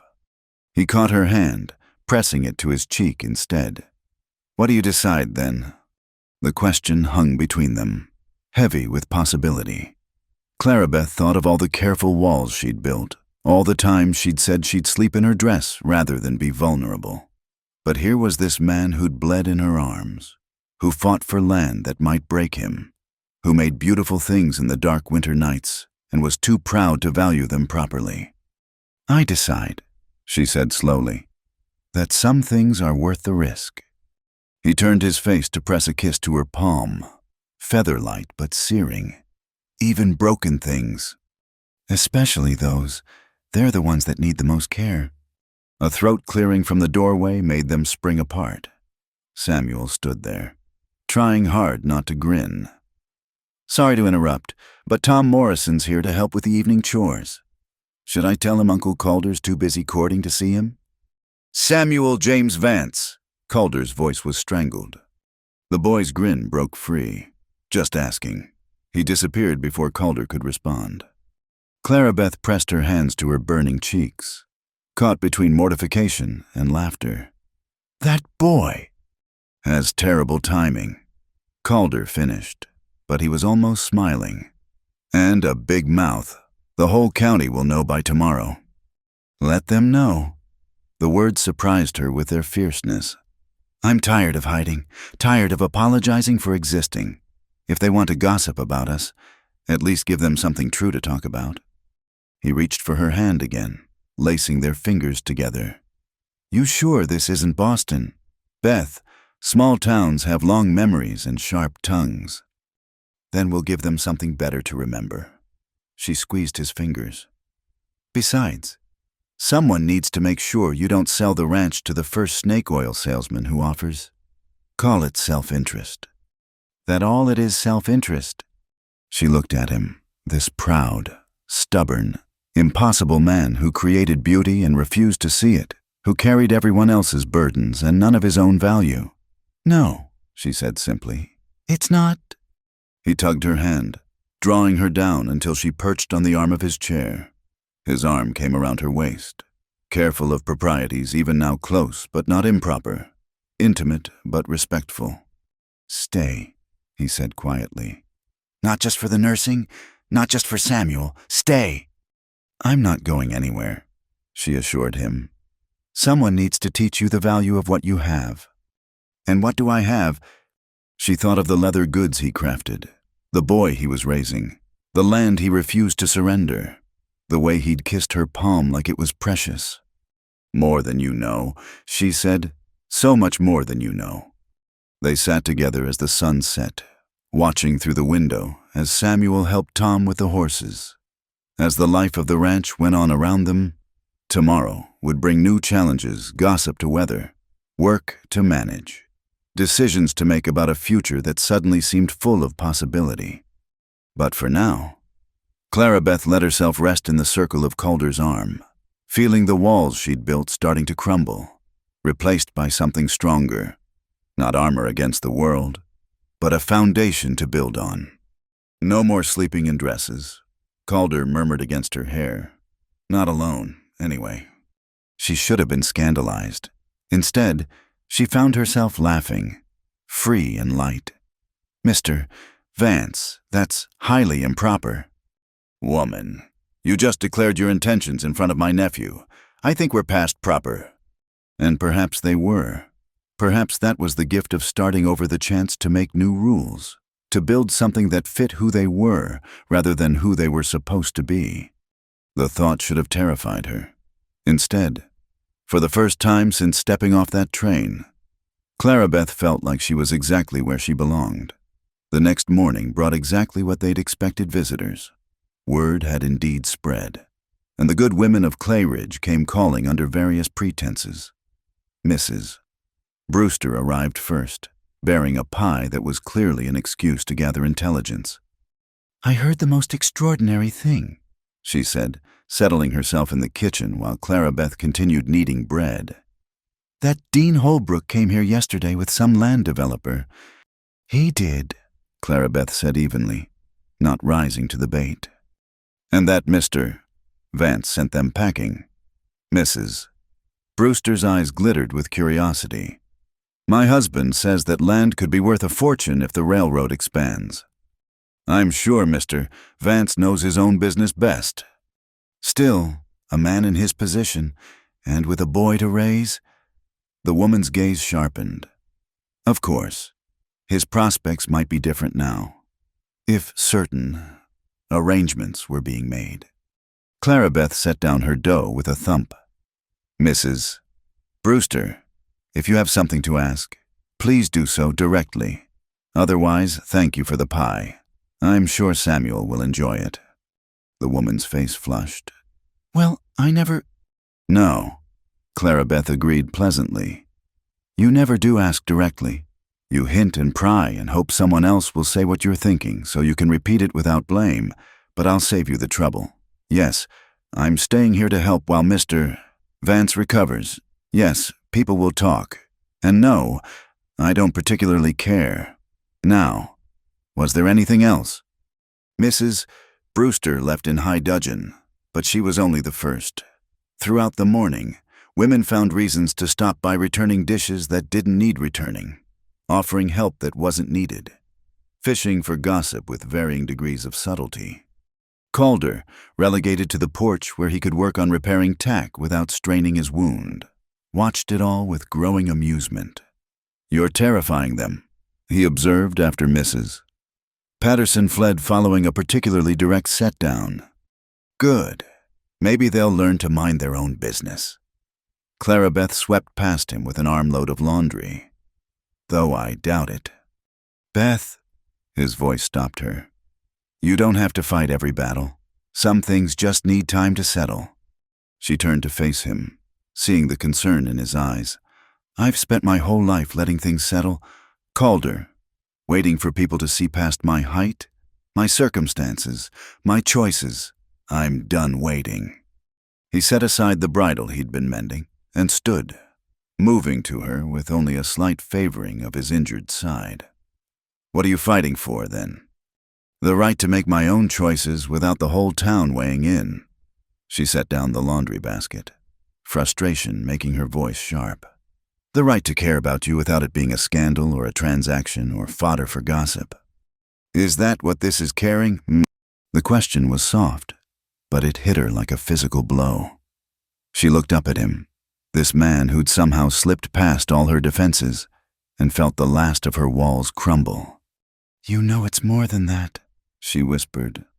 He reached for her, hands settling on her shoulders with infinite gentleness. Say it. Calder, please. His thumbs stroked along her collarbones. I need to hear it. Need to know I'm not alone in feeling like the ground's shifted under my feet. She brought her hands up to cover his. I love you. God help me. I love you. Are you happy now? Getting there. He drew her closer, until their foreheads touched. I love you too. Beth, have since you stood in my aunt's kitchen soaking wet and declared you'd sleep in your dress. Thought to myself, there's a woman who knows her own mind. And you like that most men don't. Most men are fools. He pulled back enough to meet her eyes. I've had my fill of people who bend with every wind. Give me someone who stands firm, even if it means standing alone. I don't want to stand alone anymore, she admitted. Then don't.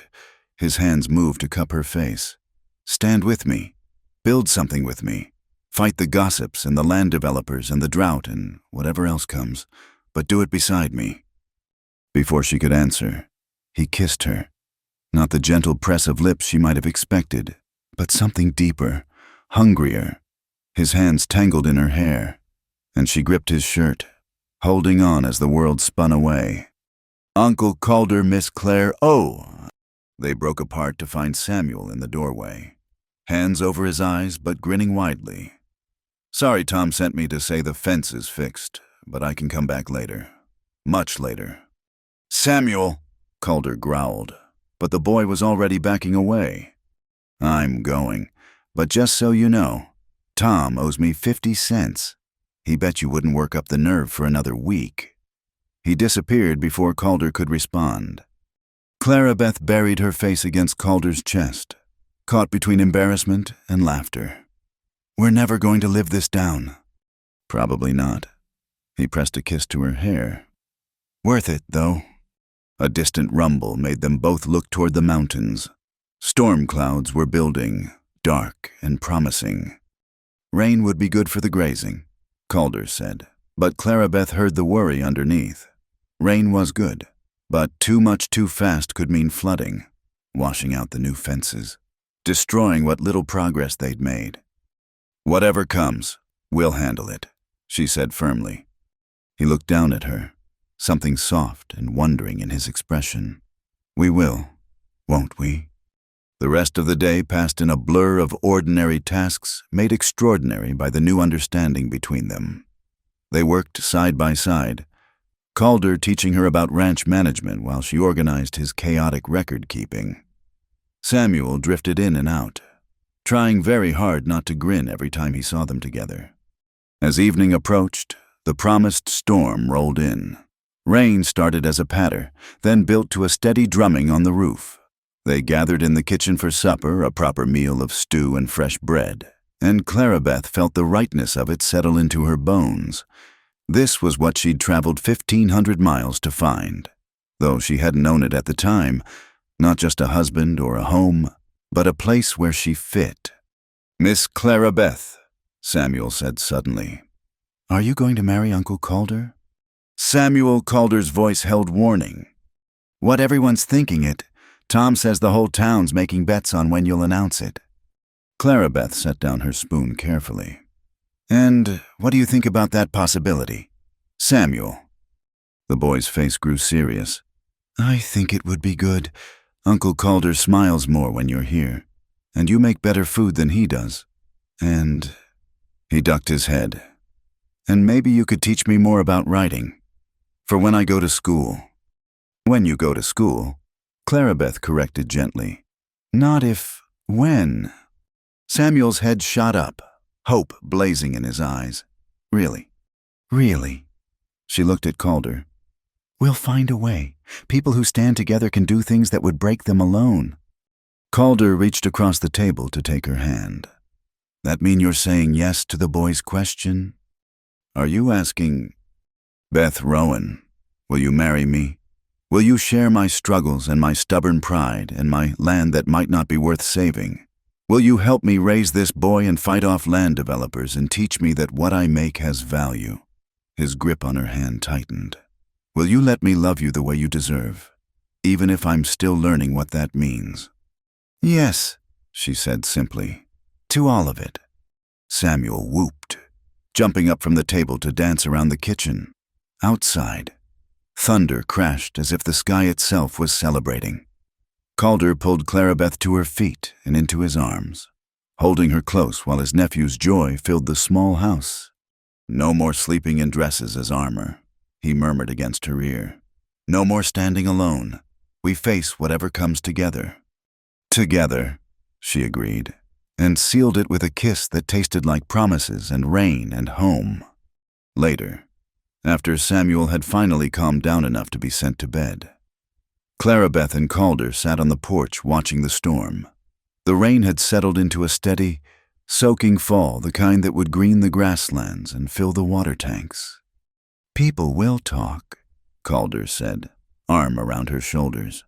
"Say I'm marrying you for help with the ranch, or you're settling for less than you deserve. Let them talk." She leaned into his warmth. "We know the truth." "And what's that?" She thought about it, watching lightning illuminate the distant mountains. "That sometimes what looks like settling is really coming home. That broken things can be mended stronger than before. That love isn't about finding someone perfect, it's about finding someone whose imperfections fit with yours." "Poet," he teased, but his arm tightened around her. Maybe Samuel isn't the only one who should think about writing. She turned to look at him. "Those designs you tool into leather, they tell stories. Maybe it's time to think bigger than just survival." "One dream at a time, woman. Let me get used to the idea that you're staying first." "I'm staying," she assured him, "though I might sleep in my dress on the wedding night, just for tradition." His laugh rumbled through his chest. "You do that, and I'll sleep in the barn." "No," she said, suddenly serious. "No more sleeping alone. No more armor. No more walls. If we're doing this, we're doing it honestly." He kissed her temple. "Honestly, then, I'm scared. Beth, scared I'll fail you like my father failed my mother. Scared the land will break us. Scared I'm not enough." I'm scared too, she admitted. Scared of being vulnerable. Scared of hoping too much. Scared of turning into someone I don't recognize. She turned in his arms to face him fully. But I'm more scared of never trying, of looking back and wondering what we could have built together. Then we build, he said simply, day by day, stone by stone, together. The storm passed over them, washing the dust from the air and leaving everything clean and new. Tomorrow would bring its challenges, wedding plans to make, gossips to face, a ranch to save and a boy to educate. But tonight, Clara Beth Rowan sat in the arms of the man she loved, on the porch of what would be her home, and knew she'd finally found where she belonged. No more sleeping in armor, she whispered to the rain. And for the first time since she'd spoken those words at Marla's door, she truly meant them. 2 weeks later, Dean Holbrook returned. This time he came alone, without the pretense of business, arriving at the boarding house where Clara Beth had returned to prepare for the wedding. She was in the kitchen with Marla, working on her wedding dress, a simple but elegant creation in soft blue wool that would serve for both ceremony and practical wear afterward. "Miss Rowan," Dean said from the doorway, hat in his hands. "Might I have a word?" Marla bristled like a protective hen, but Clara Beth set down her sewing. "Of course, the parlor. Perhaps—" He followed her to the small front room, hovering awkwardly near the door as if ready to flee.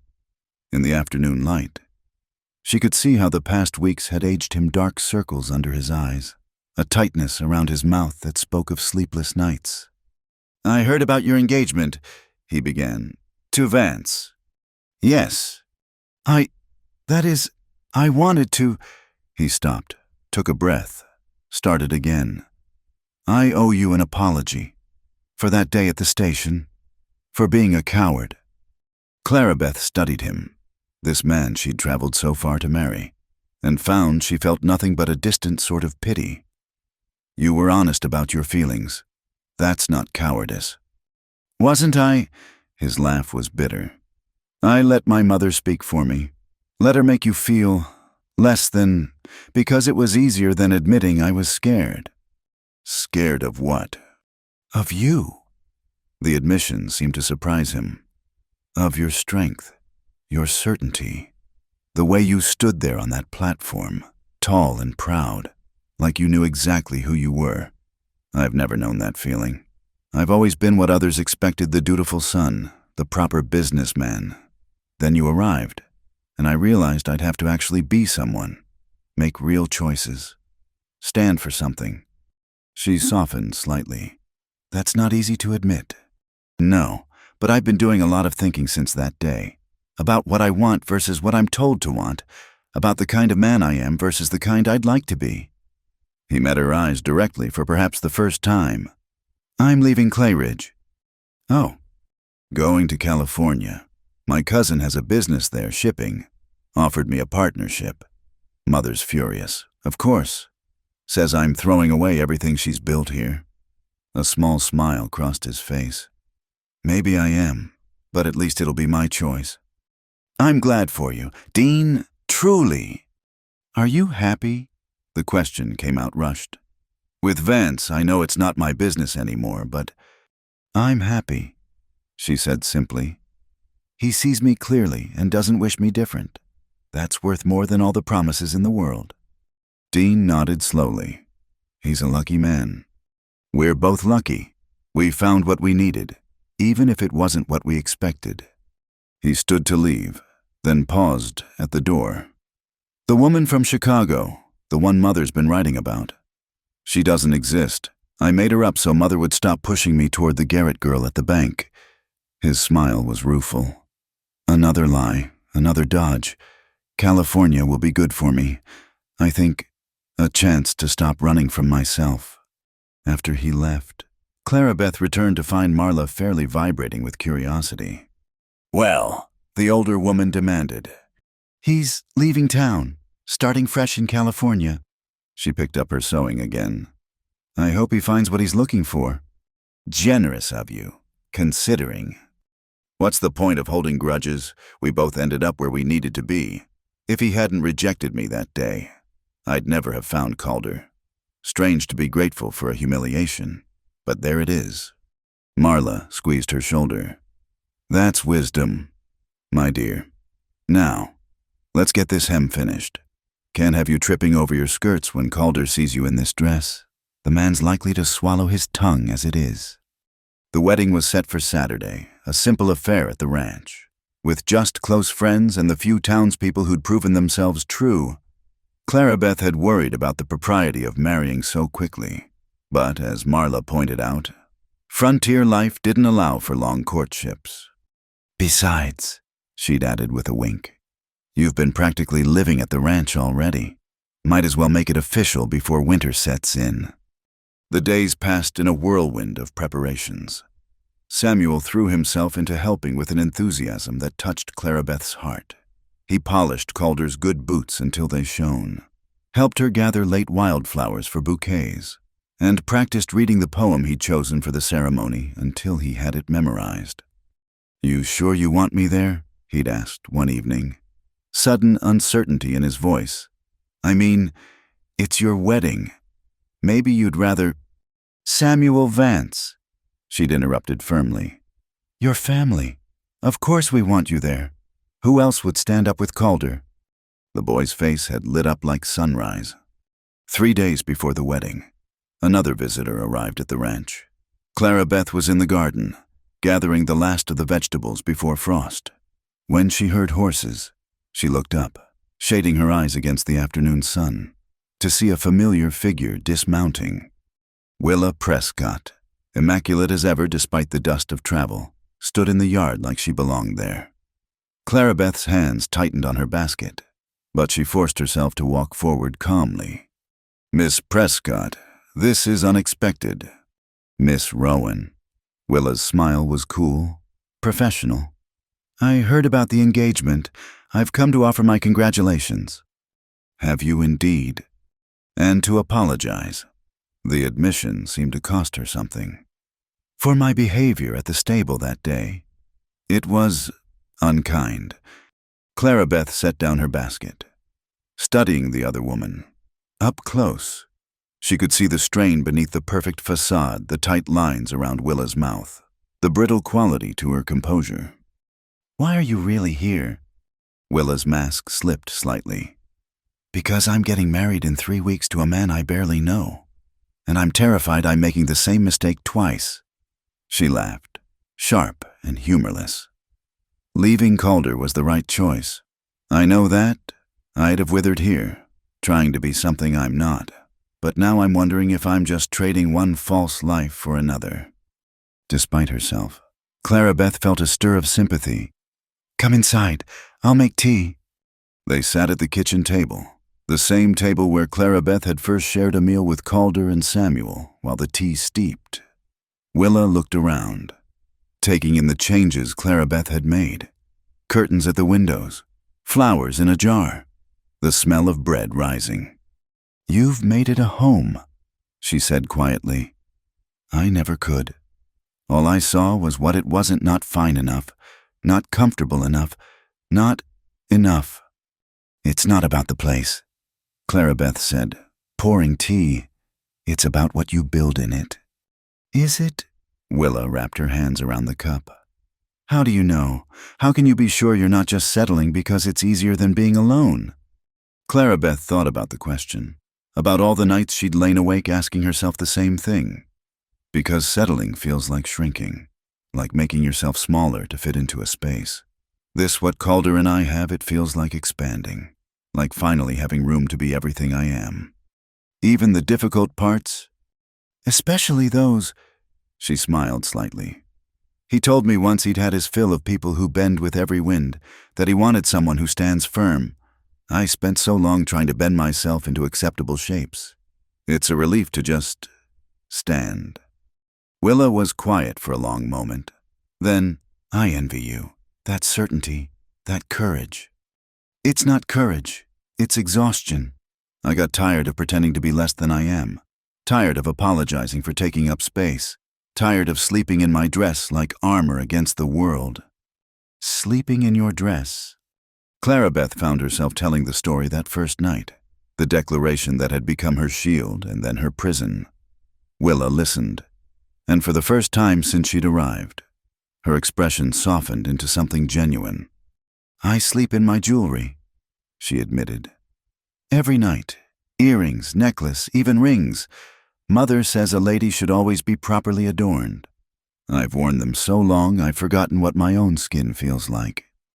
"Then take them off." "I can't. What would people—" She stopped, hearing her own words. "Oh, the thing about armor," Clarabeth said gently, "is that it's as much about keeping things in as keeping them out. When you're ready to be seen, really seen, you'll know." Willa stood abruptly. "I should go. Thank you for the tea. And the honesty." At the door, she paused. "Be good to him. He deserves that." "He deserves everything," Clarabeth agreed. "And I plan to spend my life making sure he knows it." After she left, Clarabeth stood in the quiet kitchen, thinking about armor and choices, about the courage it took to be vulnerable. Through the window, she could see Calder in the corral, working with a young horse, patient and steady. Samuel was perched on the fence, calling out encouragement. Her family, her home, her choice. That night, as they sat together on the porch, their evening ritual, now she told him about both visits. He listened without interrupting, his hand warm in hers. "Dean's leaving sounds like the first honest thing he's done," he said finally. "Good for him." "And Willa—" He was quiet for a moment. "I hope she finds what she's looking for. We were wrong for each other, but that doesn't mean she deserves unhappiness." "You're a good man, Calder Vance." "I'm a man who knows what he has." He brought their joined hands to his lips. "And who plans to spend every day earning it." "You don't have to earn it. It's already yours." Still, his smile was soft in the darkness. A man should tend what's his, make sure it thrives. She leaned into him, feeling the solid warmth of his presence. In 3 days, she'd stand before their friends and neighbors and promise to share his life, the struggles and joys, the lean times and the plenty. She'd take his name and give him her trust, build a future on land that might break them or make them. But tonight, sitting on this porch with the stars spread above them like promises, Clarabeth Rowan knew she'd already made the only vow that mattered: to stop sleeping in armor, to stand firm but not alone, to love and be loved without reservation. "No more guards," she murmured. "No more walls. No more sleeping alone." He agreed, and pulled her closer as the night wind whispered through the grass, carrying the scent of home, the evening before the wedding. Clarabeth stood in her room at the boarding house, looking at the dress hanging on the wardrobe door. The blue wool seemed to glow in the lamplight, each stitch a promise she'd sewn with her own hands. Tomorrow she would wear it to marry Calder Vance. And tonight, her last night as Clarabeth Rowan, she found herself thinking about armor and vulnerability, about the journey that had brought her here. A soft knock interrupted her thoughts. "Come in." Marla entered carrying a small wooden box. "This came for you, special delivery from town." Inside, wrapped in tissue paper, was a leather hair comb, beautifully tooled with wildflowers and vines. The craftsmanship was unmistakable Calder's work, patient and perfect. A small note was tucked underneath: "For the woman who taught me value. See." "Oh," Clarabeth breathed, running her fingers over the delicate design. "That boy's been working on it for days," Marla said with a knowing smile. "Wouldn't let anyone see it, said it had to be just right." Clarabeth felt tears prick her eyes. "It's beautiful. So are you, my dear, inside and out."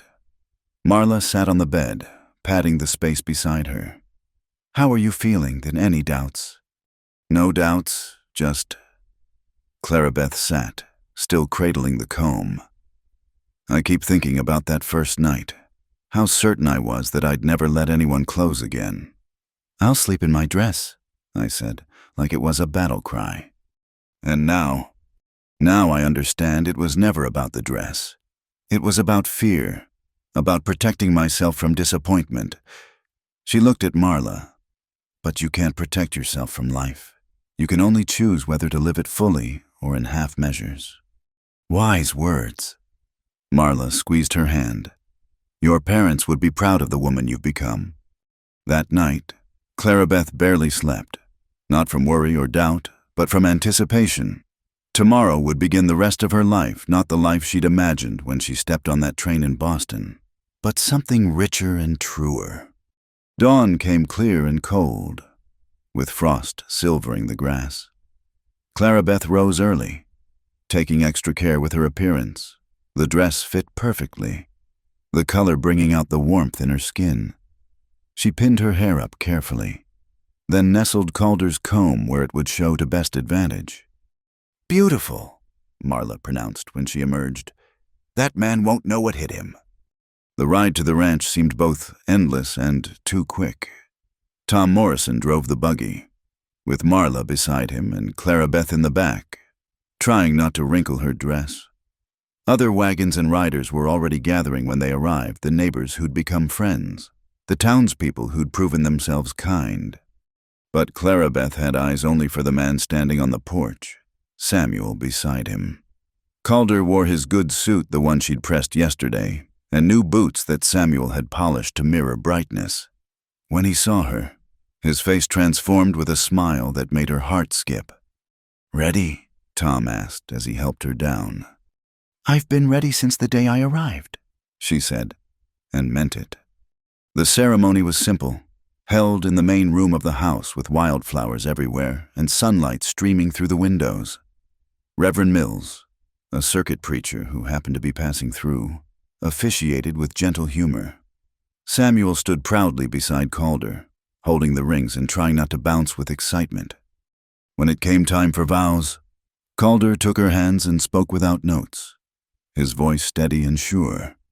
"Beth, you came into my life like a storm, fierce and beautiful and impossible to ignore. You saw through my pride to what I could be, pushed me to value what I created, made this house a home. I promise to stand beside you through whatever comes, to see you clearly always, to love you without reservation or condition. You'll never have to sleep in armor again, because I'll be your safe place, as you are mine." Clarabeth had to blink back tears before she could respond. "Calder, you gave me shelter when I had none, but more than that, you gave me the courage to lower my walls. You saw my strength not as something to fear, but something to cherish. I promise to build alongside you, to face our challenges together, to help you see the value in everything you are. I choose you, today and always, in plenty and in want, in joy and in struggle. No more armor between us, only truth." "The rings," Reverend Mills prompted gently. Samuel stepped forward, solemn with responsibility, and handed over the simple gold bands they'd chosen. As Calder slipped the ring onto her finger, his hands were steady, sure. "I now pronounce you husband and wife," the Reverend declared. "You may kiss your bride, Mr. Vance." Calder cupped her face gently, thumbs brushing her cheekbones. "No more sleeping alone," he whispered. "Just for her." "No more sleeping alone," she agreed, and met his kiss while their friends erupted in cheers. The celebration that followed was joyful and unpretentious. Tables had been set up in the yard, laden with food the neighbors had contributed. Someone brought out a fiddle, and soon there was dancing on the packed earth. Clarabeth found herself passed from partner to partner, laughing as Tom Morrison's enthusiasm made up for his lack of rhythm, smiling as Samuel carefully counted steps through a reel. But the best moment came when Calder claimed her for a waltz, holding her close as they moved together in the fading afternoon light. "Happy," he murmured against her ear. "Complete," she corrected. "For the first time in my life. Complete." As evening fell, the guests began to drift away, offering final congratulations and good wishes. Marla was the last to leave, embracing them both with tears in her eyes. "Be good to each other," she said. "That's all the advice I have."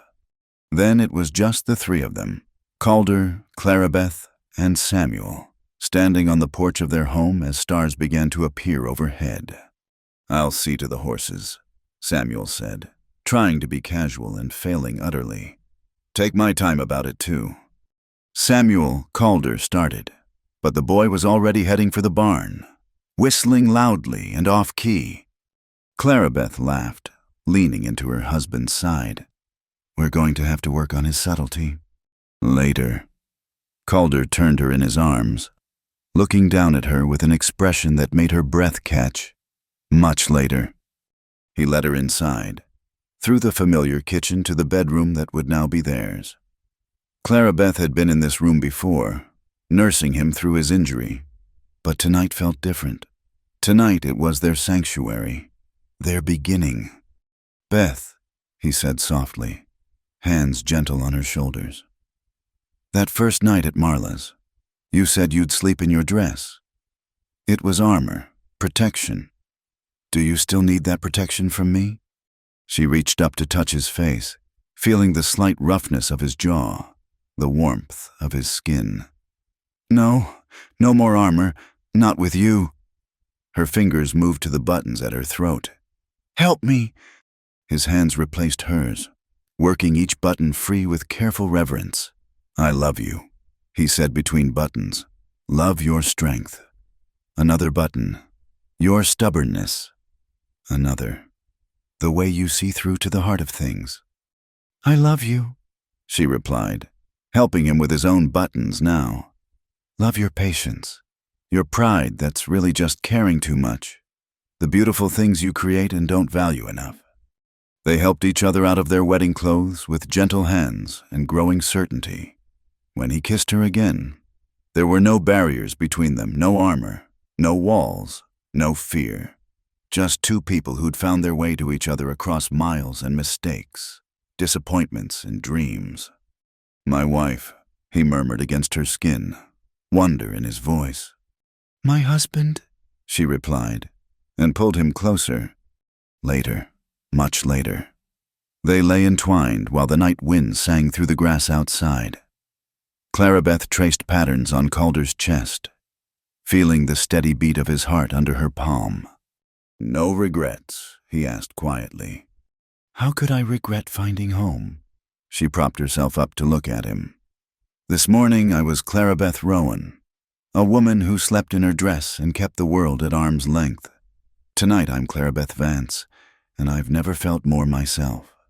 He pulled her back down, pressing a kiss to her temple. "Tomorrow we start building our life together. Really building, not just surviving." "Samuel's education," she agreed. "Expanding the ranch. Your leather work. Your sewing business. Maybe a workshop in town." His arms tightened around her. "Children of our own, God willing." "A full life," she murmured. "An honest life." "No more armor," he said sleepily. "No more armor," she confirmed, and settled against him with a contentment she'd never thought to find. Outside, an owl called across the darkness, and somewhere in the barn, horses shifted inside. The little house on the struggling ranch settled around them, no longer just shelter, but truly home. Tomorrow would bring its challenges, it always did in this hard land. But tonight, Clarabeth Vance lay in her husband's arms, wearing nothing but moonlight and wedding rings, and knew she'd finally found where she belonged. The woman who'd declared she'd sleep in her dress had found something better than armor. She'd found love strong enough to be soft with, trust deep enough to be vulnerable with, and a partner who saw her clearly and loved her completely. And that was worth more than all the protection in the world. Thank you so much for listening to this story of love, courage, and finding home in the American frontier. I hope Clarabeth and Calder's journey touched your heart as much as it touched mine to share it with you. I'd love to know where in the world you're listening from. Please drop a comment below and let's connect. Share your thoughts about the story. What moved you or which character you related to most? If you enjoyed this tale from the Old West, please subscribe to Wild West Stories 1850 for more authentic frontier romances and adventures. Give this video a like if it touched your heart. And don't forget to hit that hype button to help more people discover these stories of courage, love, and the human spirit. Until next time. Partners, keep riding toward your own horizons.